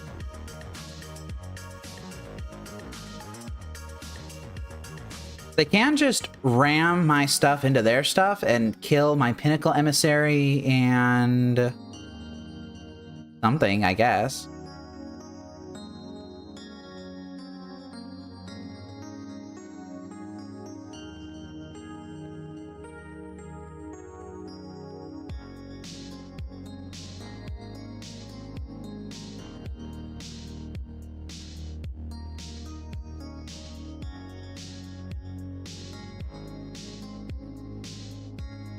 Yeah, they're just going to combat here. They're going to kill my Emissary. They got to kill, like, something else, too, right? Yeah, there's Memnite. That can go into the Void. Not the Void, but, you know. Oh, they're swinging out? No, you don't want to do that, do you?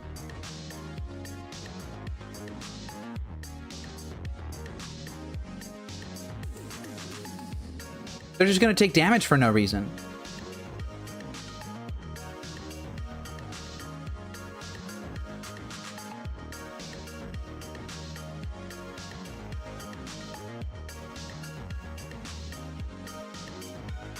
Okay, well, they're taking 2 damage here when they didn't need to take 2 damage.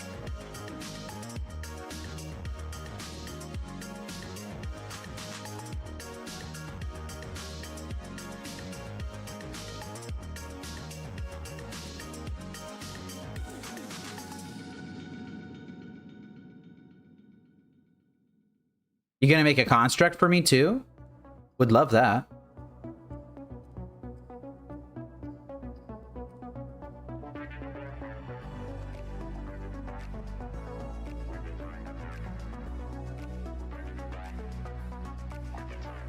Literally, the only choices at this point are you going to cast Weapons Manufacturing or not, or are you going to make an Urza Saga construct or not? All right, my extra turn is here. Let's see what I draw. Spire Bluff Canal. So I have quite a bit of mana.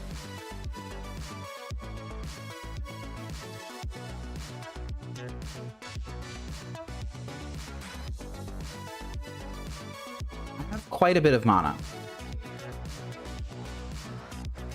I think I'm going to make my construct. And I'm just going to see what I can find.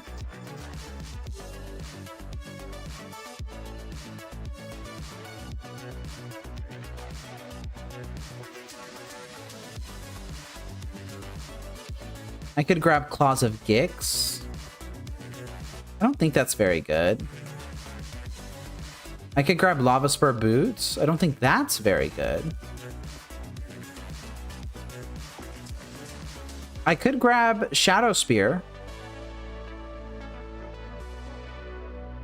think I'm just going to try and make stuff that's bigger than what they've got going on. And if I can create some additional bodies along the way, then that would be great. I think to that end, I am actually going to grab Shadow Spear.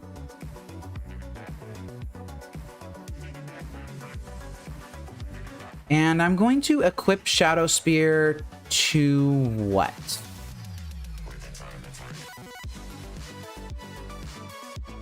I don't know.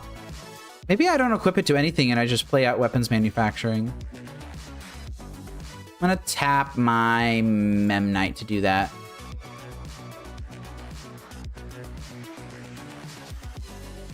And my opponent has an extremely large advantage here, but I am not dead yet.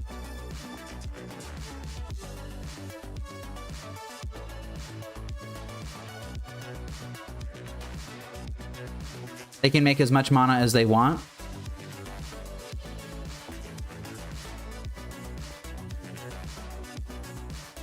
They're doing something.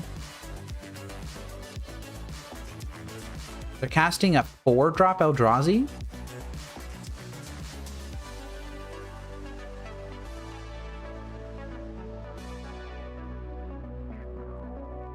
It's a creature. Because they use this Cavern of Souls mana to do it.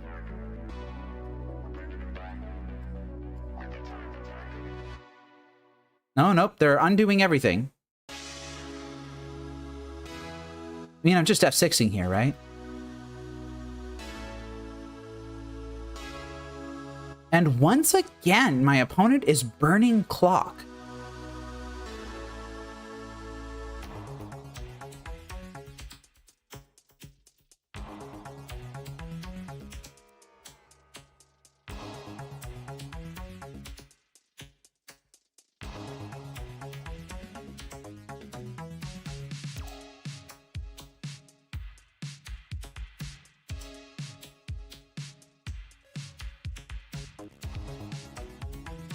Oh, right. Emrakul the Promised End has Trample, doesn't it?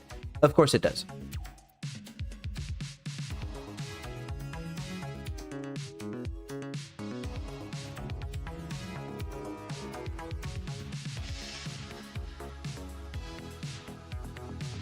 All right. Well, I'm not exactly certain what you're doing here.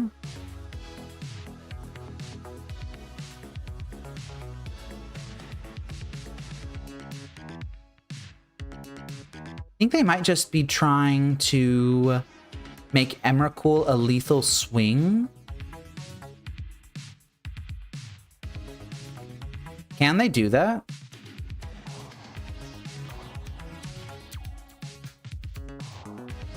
I don't think they can. Here they go. Yeah, I'm not blocking a Trampler.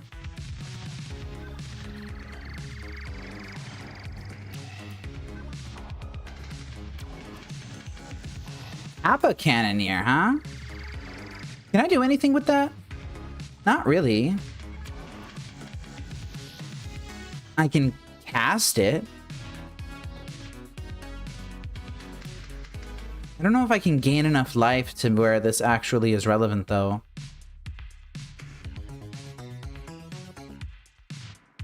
I can try to. By doing this one. I need to leave these back. 2, 3. Oh, wait. 2, 3, 4. 5, 6.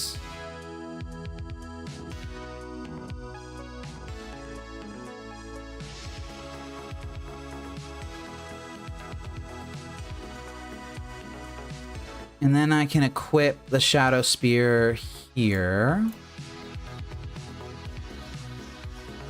But that's not good enough.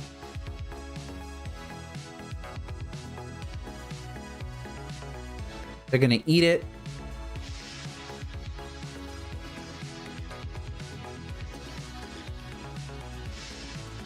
And I am facing down an 18/18 flyer, and I've only got 1 point of toughness here. Literally, all they have to do is swing in.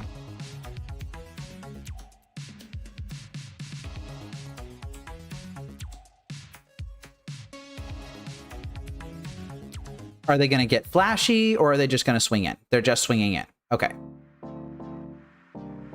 Good play from the opponent there. Well played, not Mia. Well played. Okay, how am I going to sideboard against them? Not sure completely. Pithing Needle comes in. Oh yeah, I sided in Galv Blast last time, didn't I? Because I sided out Metallic Rebukes. And I think I want Consigns. A lot of their stuff is triggered, and a lot of their stuff is colorless. But they have a lot of mana, so Metallic Rebuke isn't very good. Claws of Begix can get out, I think. No, wait, Tormod's Crypt can definitely get out. And I think I kept Claws in, but I sided out EEs, right? Okay, I can see that happening. I can see that. I will go ahead and try this and see what happens.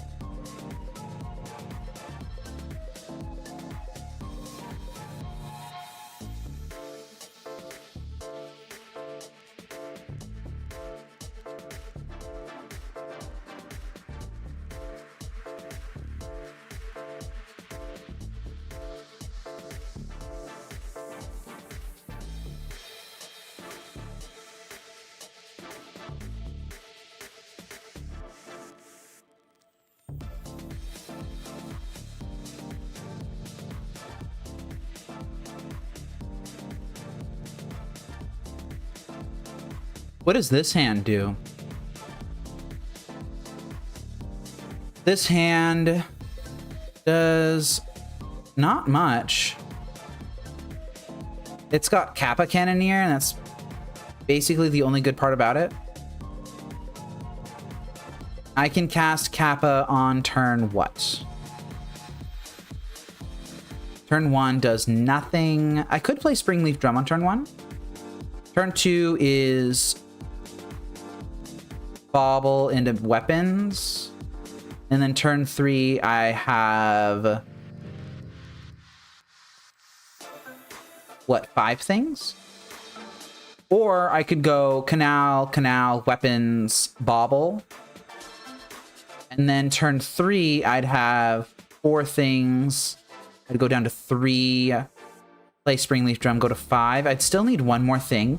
I think I'm going to keep this and hope to draw a 0 at some point.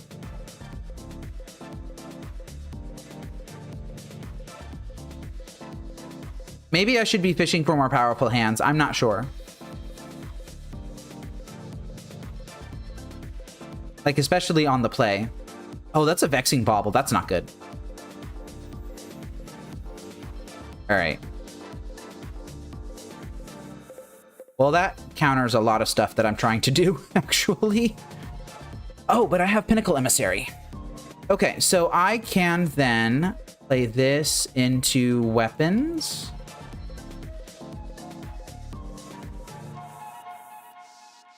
Here, give me just a second.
Sorry about that. Just saying hi to my wife.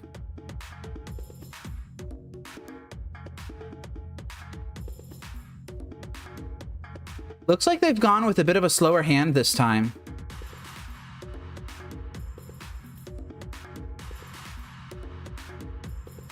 Interesting. Can I really pop off right now?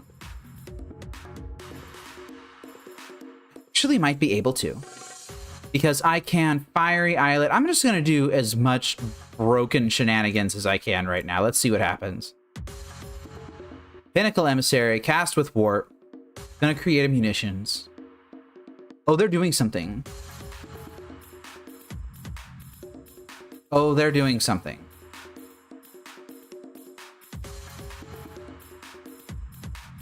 A Seiju? On weapons? Okay. I will use the ability. I'm gonna grab a island here. I will Springleaf Drum.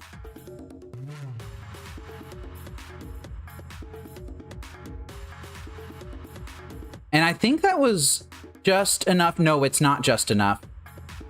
Because I can cast this Mishra's Bauble directly into the Vexing Bauble.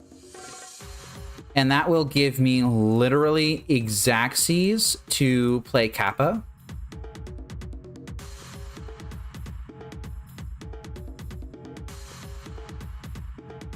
All right. Now we have something going. Thanks for the land, I guess. Wouldn't have been able to do this without it.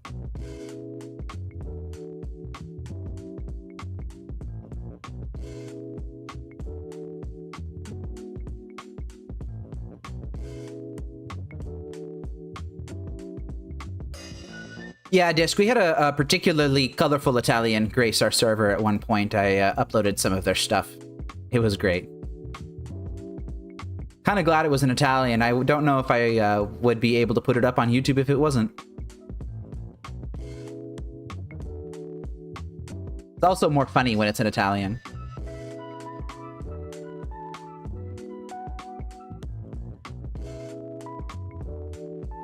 Did he just insult me? I think they're French.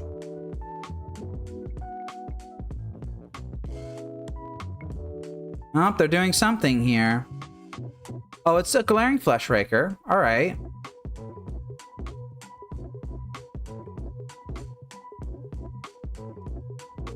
Okay, so I have choices here. I can Pinnacle Emissary into cast Springleaf Drum. And I think I will do that.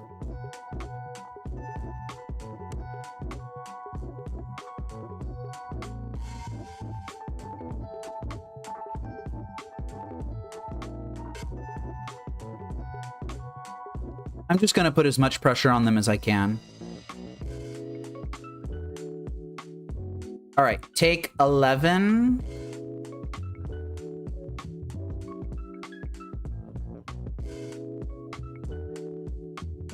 All the 6. It's possible that it was correct to not cast the Springleaf Drum. Although, if I had done that, then I don't know. Oh, they're going for broke here.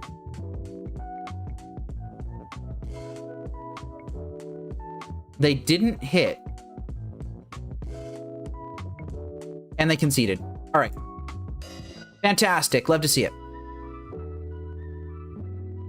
I think I'm just going to run it back. Yeah, I'm just going to run it back.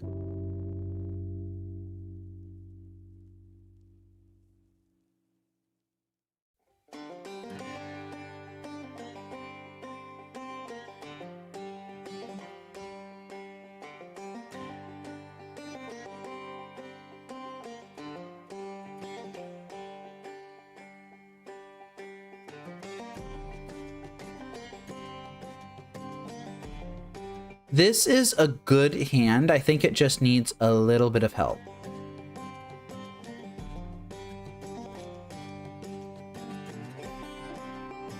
If I find a land or something, there's a good chance that I just don't play anything so that I can hold open consign on turn 2. I mean, I'm keeping this. It does something very powerful. I'm just not 100% certain what yet.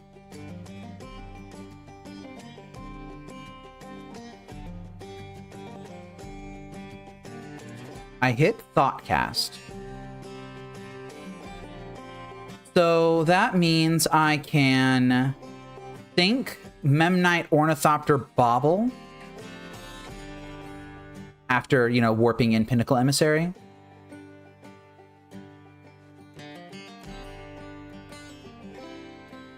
I think I'm willing to do that. Let's go ahead and do that. Think, warp in Emissary. Cast Memnite.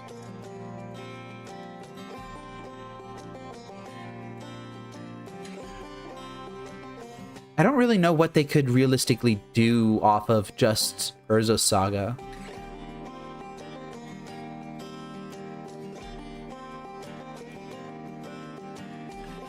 Cast Ornithopter.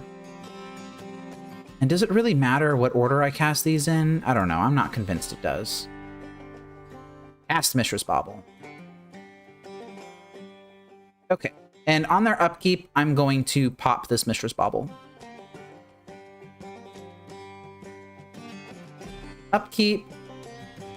What are they drawing? Tezzeret, huh?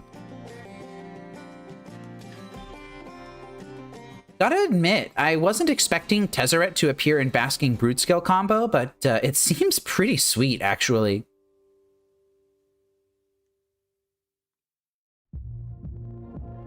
Beseiju is a land into Malevolent Rumble.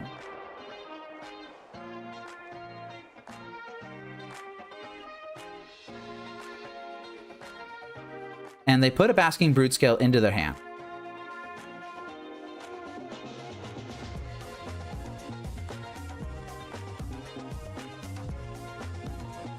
I'm going to draw a card here. And I'm going to draw another land. That's fantastic for me. I think I'm going to lead on Thoughtcast since I know that I can drop Springleaf Drum if I need to. Oh. Huh. Does that change anything?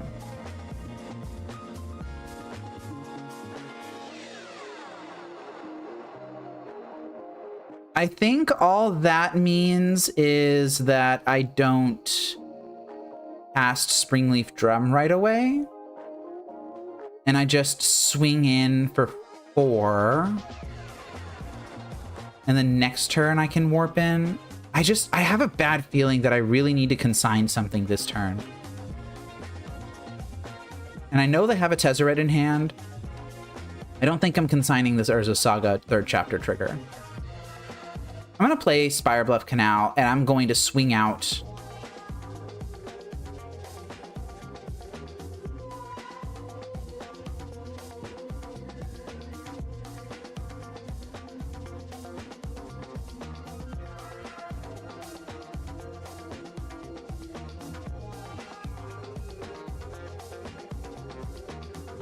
and then I'm just going to hold open consign. Expecting to hit a Basking Broodscale.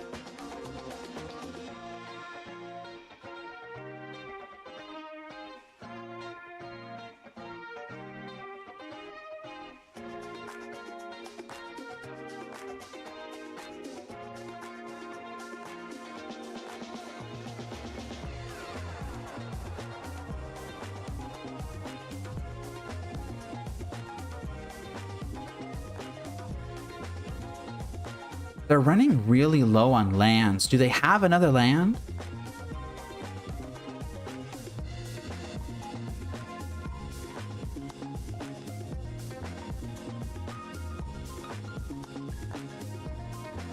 Oh, they just conceded? Oh, come on! Why'd you concede? You had a Basking Broodskill in hand, just go for the win.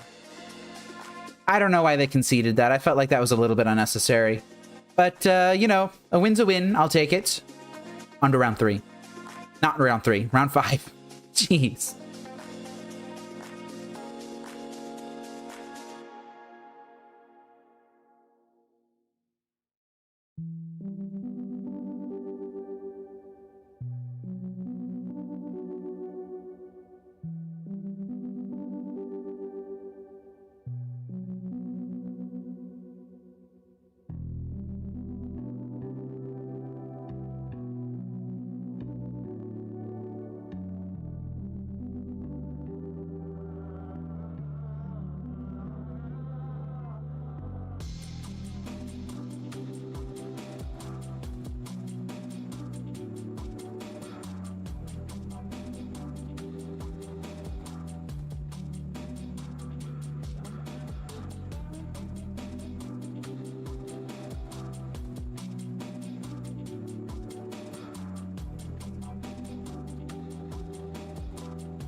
We're on the draw in round 5 versus 𝗟𝗜𝗩𝗘. Easy H 𝗟𝗜𝗩𝗘. Her. Oh, I have a hand. This is a turn what? Turn 1 Ornithopter EE land. Turn 2 I don't know, something. It's not particularly fast, but I don't think that I am mulligan a hand like this. Let's just hope that they're not playing some sort of blazing fast combo deck, huh? Basic Mountain into Darcy. All right, well, it seems like we are playing against Prowess. Oh, but Engineered Explosives on 1 is really good against Prowess, right? I think I'm just going to play out my Ornithopter. And I'm going to play Island into EE on 1.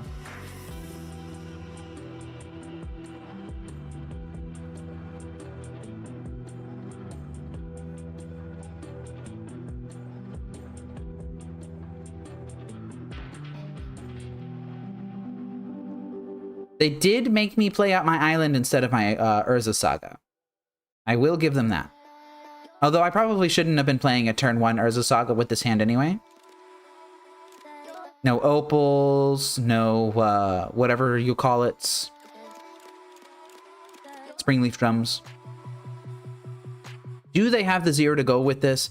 They could fire off this Lava Dart right now if they wanted to.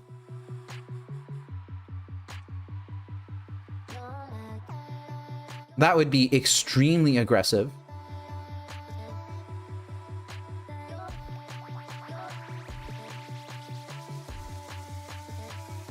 Looks like they're doing it. Targeting my face. Okay. I think this game is going to be I think I will win this game off of the back of an extremely large creature backed by a Shadow Spear.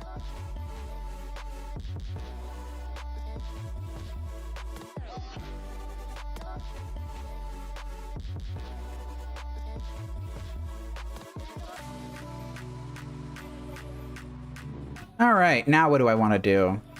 I could try and take the pressure off by popping this EE, or I could play an Arcbound Ravager.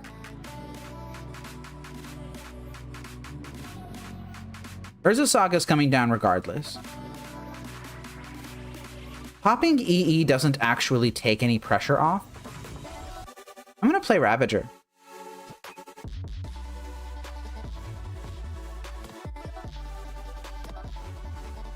Not swinging with Ornithopter, sorry.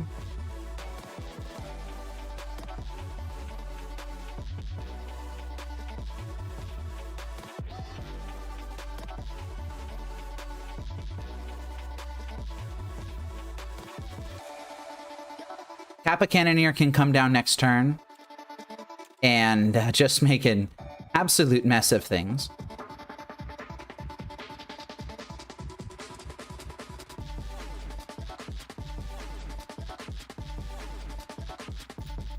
In fact, I might just try to weather what they're doing now and then rely on a very large Kappa swing on turn 4 to gain me back some life.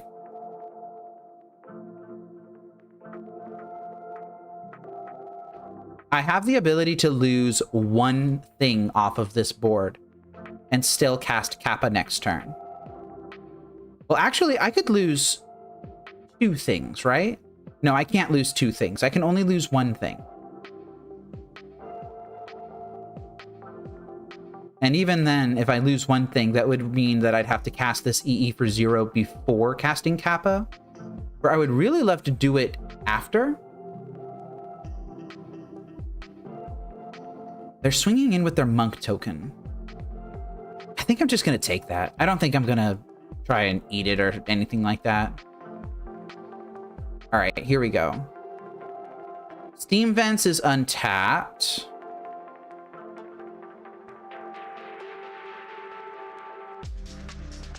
Now, what do I want to do? I mean, I'm playing the Spire Bluff Canal regardless. Do I want to EE on 0 now? And then go into Kappa Thoughtcast? Oh boy, hang on. My cat. Cat! No! No, don't chase the squirrels. Oh, buddy. I left the door open. Hang on.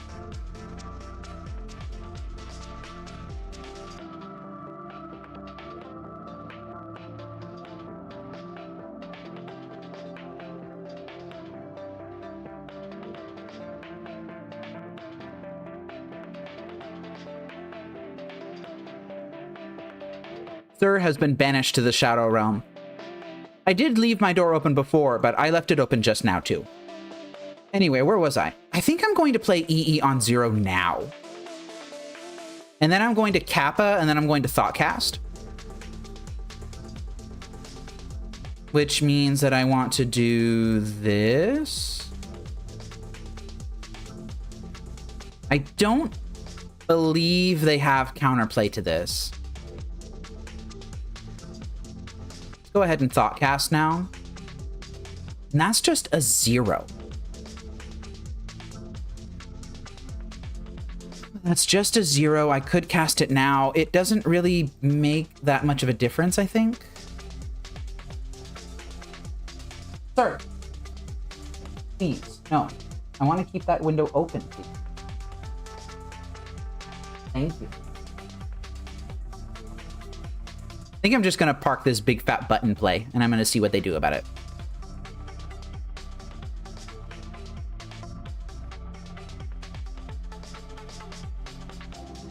They are doing an EI about it.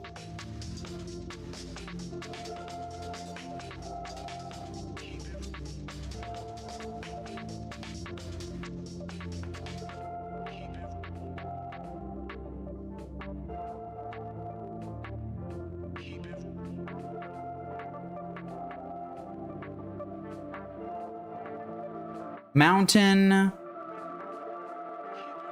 There we go.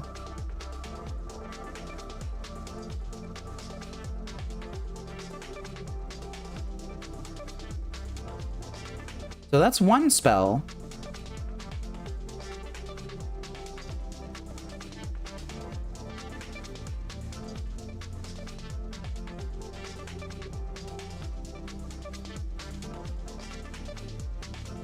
They would need to cast 2 more spells this turn in order for them to be able to trade this token with this Kappa if I block. They've played their land for turn. They sacked a mountain earlier in the game to cast a lava dart. Sir, I just said. Ooh. Come on. So that means that they would need exactly lava dart right now in order to be able to make monk token big enough.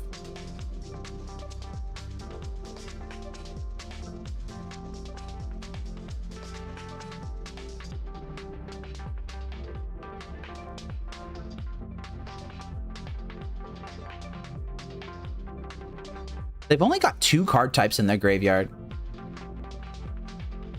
They would have had 3 if they had kept the instant from Lava Dart in, but then they wouldn't have been applying any pressure really because this monk token wouldn't have been able to attack.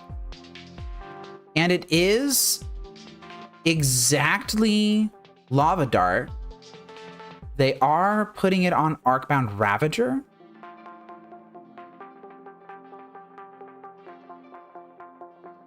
I think I'm going to let some of these resolve before I decide what I'm going to do with the Arcbound Ravager.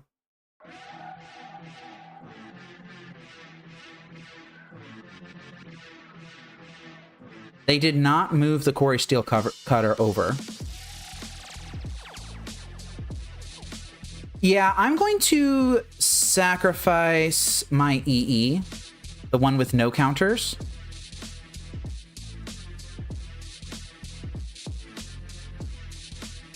And I'm going to make it just a little bit bigger.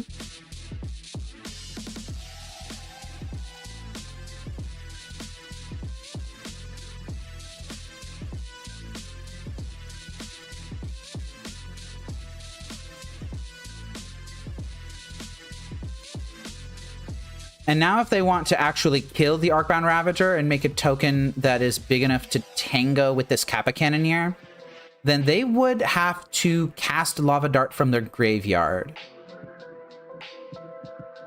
Give me a second.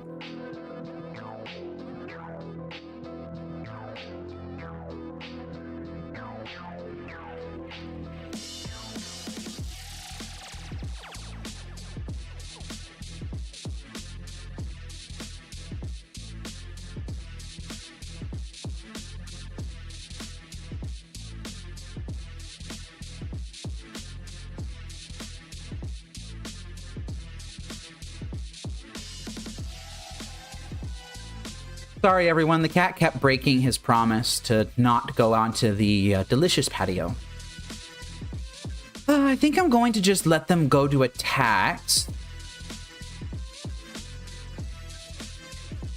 They have to attack with the Darcy. Are they also going to choose to attack with the monk token here?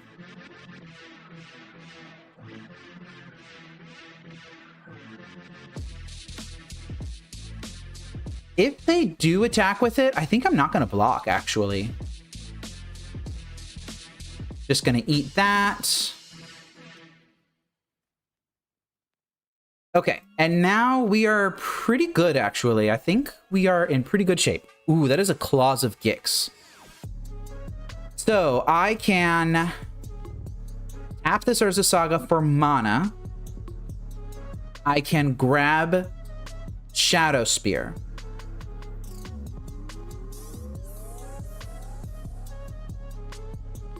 That triggers Kappa. I can then warp this in.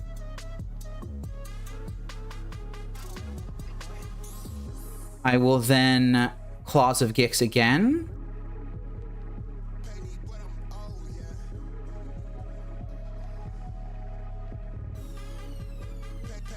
And then Memnite.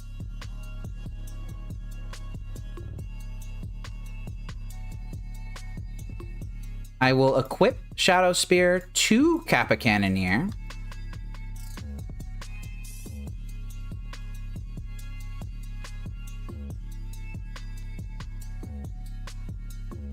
And then I would have sacked a decent chunk of my board to this Arcbound Ravager, and then put the counters on Kappa Cannoneer to just have a lethal attack. But I didn't need to do that. How do I want to sideboard against them? This crappy sideboard guide that I wrote 20 seconds before starting the league says that I need to take out my Rebukes and my Crypt.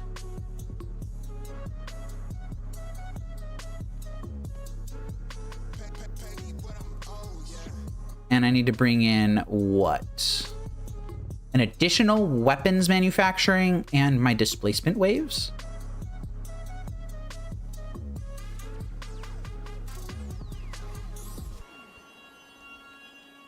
I think that might be good, actually. Let's try it out. Let's see what happens. Sighting out my counter magic in face of all of those nasty, nasty meltdowns that they could be bringing in. And bringing in displacement wave. Oh, oops. Need to decide out the Tormod's Crypt too. I accidentally went to 61. That's not good. Okay, what does this hand do? This hand has Arcbound Ravager in it, which is a very good magic card. But it also has Lava Spur Boots. I think I can keep this off the back of a Kappa Cannoneer. No turn one play. I'm going to play Spire Bluff Canal, Lava Spur Boots. I don't think I need to play out Memnite. I will anyway, though. Watch me get hit with the Meltdown.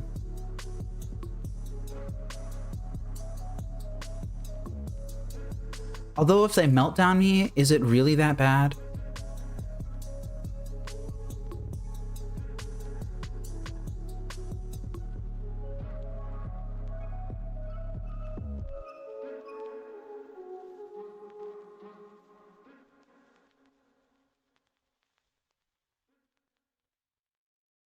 All right, they've got a Quarry Steel Cutter. Do they have the 0 to go with it? They do.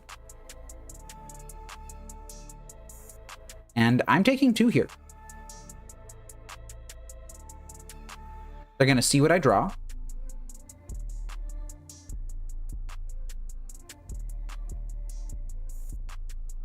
Yeah, I'm not blocking that. Come on. Engineered Explosives, huh? Do I want to put that down this turn?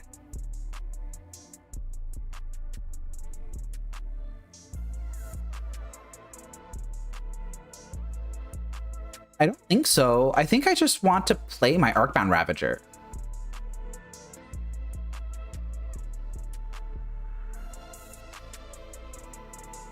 I think I do want to put it on 0, though. Although I could... No, I'm not going to do that.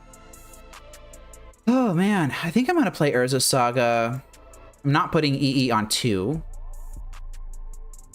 And I don't have enough to play Kappa this turn. I'm a single 0 short. So I think I'm going to drop it just in case I need Ravager food. And then I will swing for 1. I'm not blocking with this Memnite.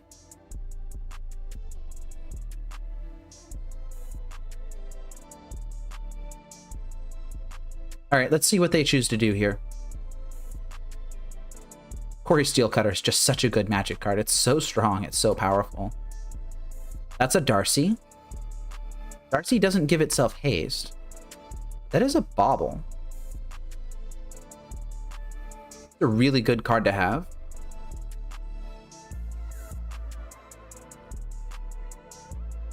Bend to Preordain.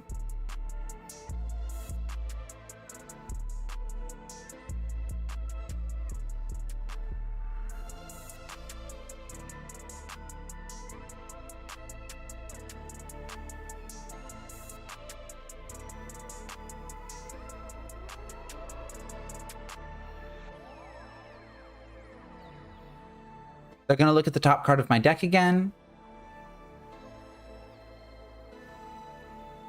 They've got 3 cards in hand. Oh boy, they could still do some pretty messed up stuff this turn. Just like tap out for, I don't know, like Core Steel Cutter number 2, I guess. Expressive Iteration. Tap out for an EI. I'd love that.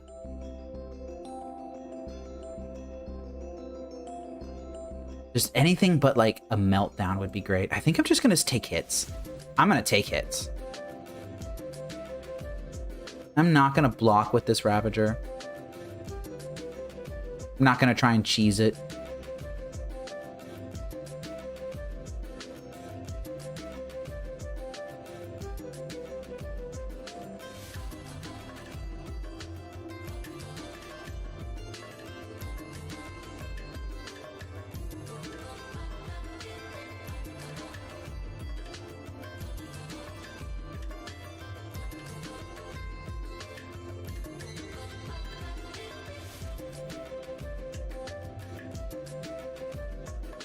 Got a moment to meditate, so I took it. Sitting at these in front of these screens for such a long time, using your brain so much, it's fine to do, but especially if you're in a tournament or something, you need to remember that you need to reset every so often. Sometimes that can be as simple as going into the bathroom and finding a nice corner to hide in and just closing your eyes and breathing for a couple of minutes. You don't have the time to do that. For example, if you've been playing Lantern Control and your last match went to time, then just do it right then and there. You don't need any special thingamajigs in order to do stuff like that. It's an Unholy Heat on my Arcbound Ravager.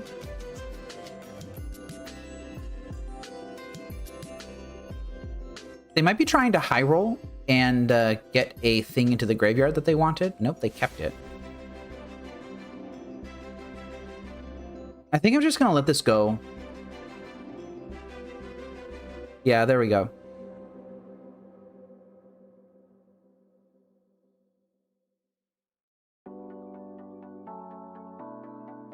Yeah, I'll use the ability. I'm going to get a 2/2 Memnite. That's fine. All right, I fell to 12. That's a Mox Opal. That was a really good rip.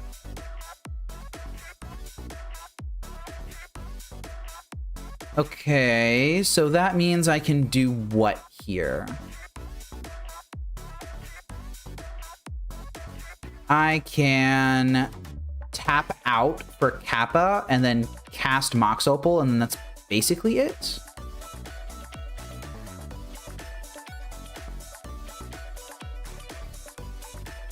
I could haste in Kappa Cannoneer. Is that good?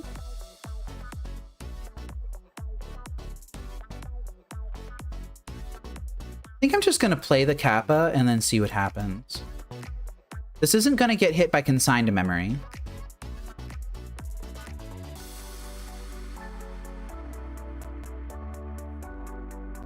One, two, three, four. This is only number 5, so I can't cast Thought Monitor. Them hitting the, clipping the Arcbound Ravager with the Unholy Heat last turn is actually relevant, because I can't cast this now.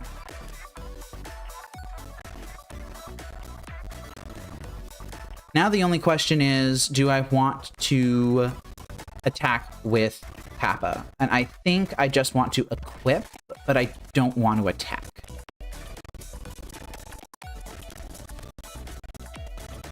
I think as long as I survive this turn, then the machine that I generate with the life gain is going to be sufficient.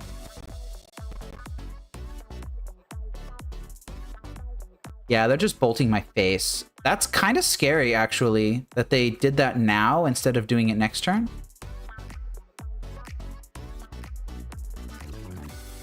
Like, on their own turn. They could have just done it on their turn and got the prowess triggers. Okay, well, they're digging.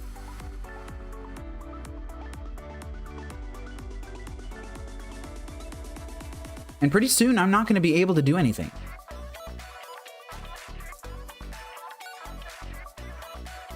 They have a lot of hits here. They could find a lightning bolt. They could find not a Dragon's Rage channeler. That might not do it.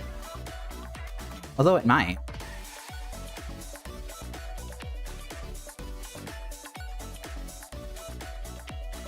Oh, it might.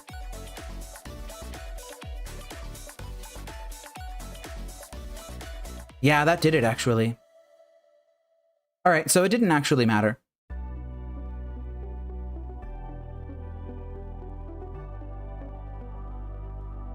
So yeah, they got 11 power in play. I block one of these prowess things, I fall to 0. All right.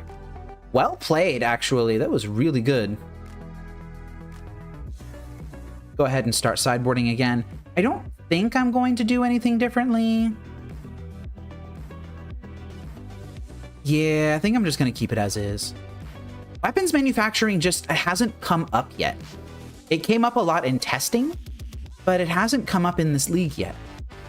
It's just always been just like a little off curve or just not enough, or it came down that one time and it got Besaju'd. I guess that's fine, right?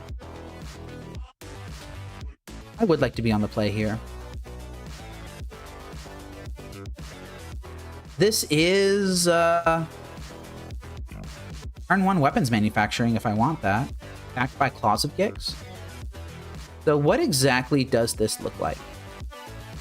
This is Dink, Bobble, Gix, Opal, weapons, Cormot's Crypt, make munitions.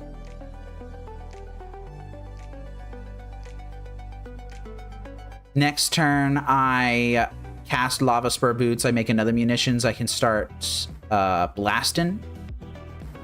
I'm going to experiment with this hand. I'm going to see what happens. All right.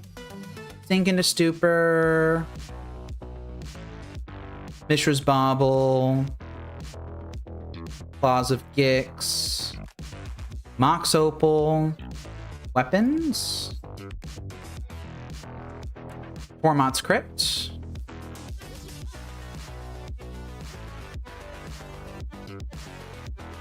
And I'm going to bobble them. That's a Quarry Steelcutter on top of their deck.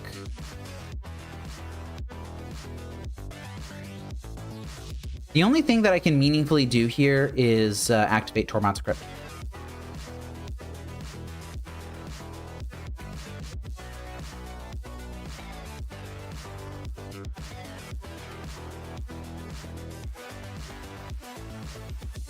Come on, just play like a turn 1 Darcy or something. Oh, they're Wooded Foothills passing, huh? Now I just want a bunch of zeros. Oh, yeah, look at that. It's exactly what I wanted.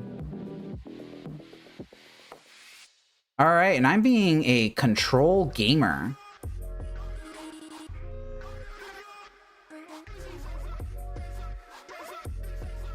Do I want to play Lava Spur Boots? I think I will play Lava Spur Boots. And then I'm going to pass. That is 4 munitions tokens. That is a non-negligible number of munitions tokens. Darcy into the bin.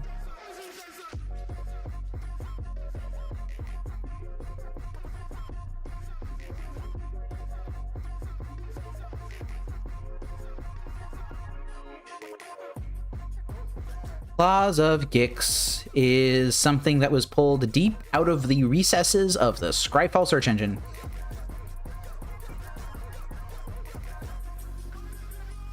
Lickshot Show Off in Exile. That has 2 toughness, actually. I do not believe I'm going to just fire off these munitions. Yeah, Urza Saga. Let's go.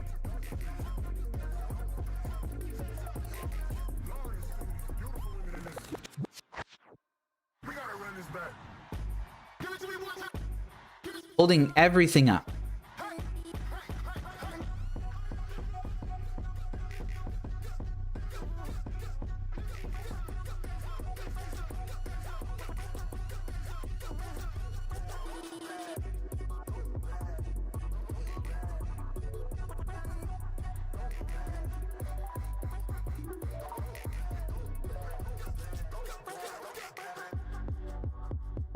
My opponent's really struggling here, I think. Just having Claws of Gix in hand with weapons manufacturing is just very, very nice. And drawing these additional Ornithopters to enable it.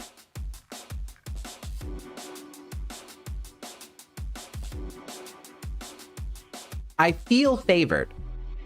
I don't know if I am favored, but I feel favored.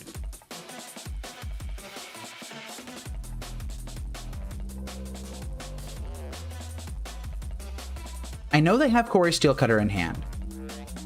If they go something like Corey Steelcutter, Slickshot Show Off to trigger it, we'll play a land first before all of this, and then they could, like, I don't know, Lava Dart or something. They definitely need all their mana. I think that's correct. And I think that is actually what they're trying to do here.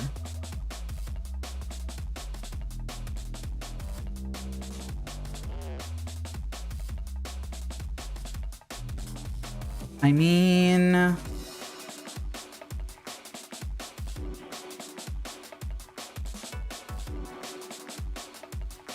if they have exactly mutagenic growth, then booping this would kind of suck.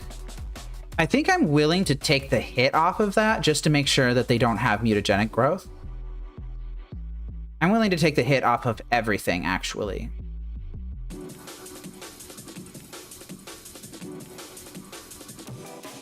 And they're just swinging with the monk token. If they had mutagenic growth, I feel like they'd swing with both, right?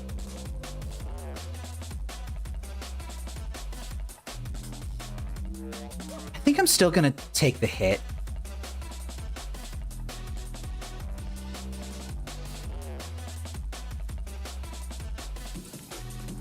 Okay, let's go ahead and start doing this.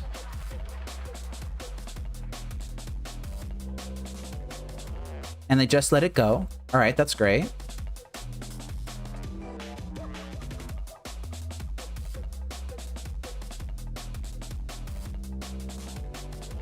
I'm going to be really patient with these munitions tokens. Oh, that is a thought cast. I have the Lava Spur Poots in play. I don't think I'm going to cast this thought cast. I think I'm just going to hold it. I have how many artifacts? 1, 2, 3, 4, 5, 6, 7, 8. This construct will come down as a 9/9. That's just so big.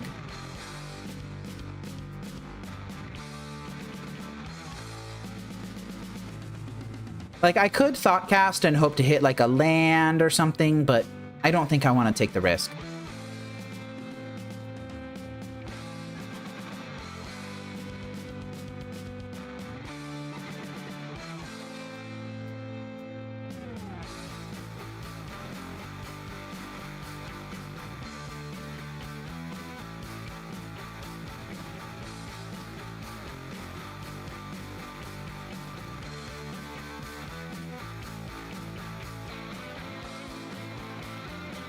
Notably, they still have that Slickshot Show Off in exile.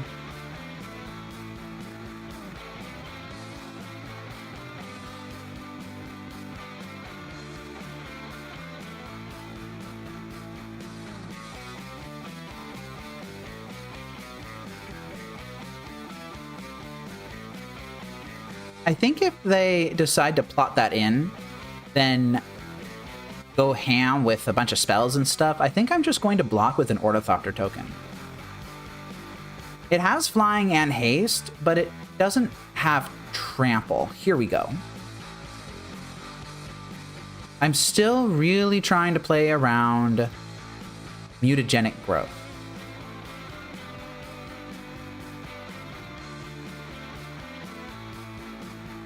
Can I afford to continue to play around mutagenic growth?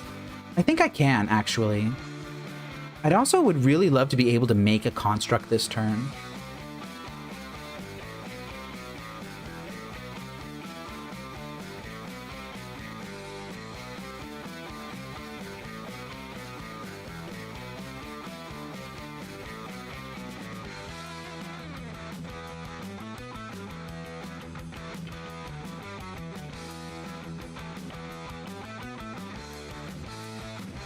They bobbled themselves. That's very interesting.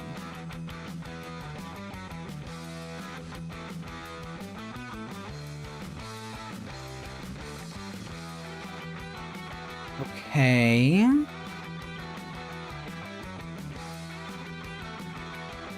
I can make a construct.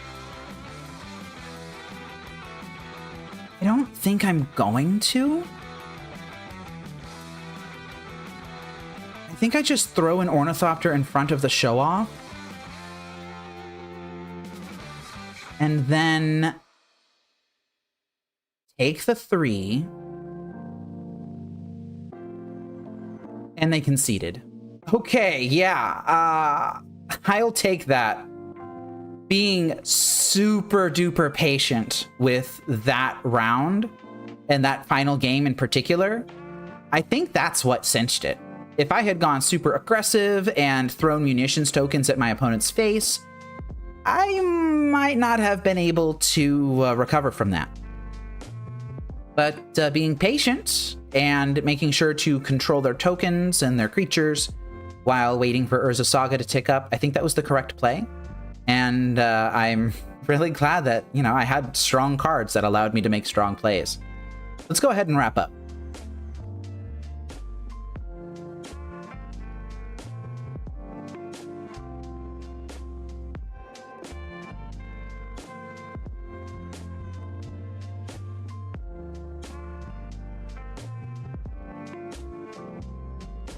This is the best result that I've had with a deck in a decent chunk of time. In my testing, it was about as powerful as I was portraying in this league, and I'm kind of glad that we got the chance to see it firing on all cylinders. Obviously, Pinnacle Emissary is just absolutely broken. That's what the deck is built around in large part, I think. But that last game with weapons manufacturing really...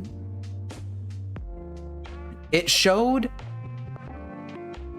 All right, let me try that again. Because I do this for YouTube too. Pinnacle Emissary is obviously what the deck is built around, and you know, it's really strong, of course. But that last game really showed us the power of weapons manufacturing as well. All those munitions just clearing the board and making sure that I was able to survive for as long as I did. That was great. But I think the unsung hero of this league is actually Shadow Spear.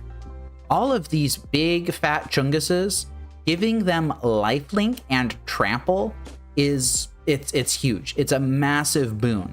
It allows me to, you know, burn all of my life into, you know, casting these fiery islets and the sink into stupors and stuff like that. And it allows me to take hits and then just, you know, swing in with an 11/11 a Cannoneer that's got a Shadow Spear on it, gain a ton of life, and reset the game in a way. I really like that play pattern. I enjoyed this deck a lot, actually. I had a really, really good time. I think I'm going to be playing this again quite soon. Don't know exactly when yet, but yeah, I had fun. I had a really good time, and I got a decent record too, which is, you know, something I've been really looking for lately. Thank you to everybody for watching. Thank you to Yuki especially for raiding. I don't know if any of the raiders are still watching. I'm not that good with Twitch. I have Twitch pulled up here. I don't think any of the raiders are still watching, but still, I appreciate y'all coming in regardless. Thank you to everybody in YouTube chat hanging out. I appreciate y'all coming in and taking a look at everything. Deck's great.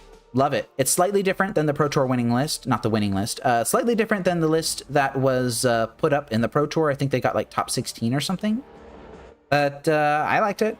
It's great. Arcbound Ravager, great. Engineered Explosives, great. Weapons Manufacturing, great. All these cards, they're good cards. Play the good cards. Play the good cards. Come on.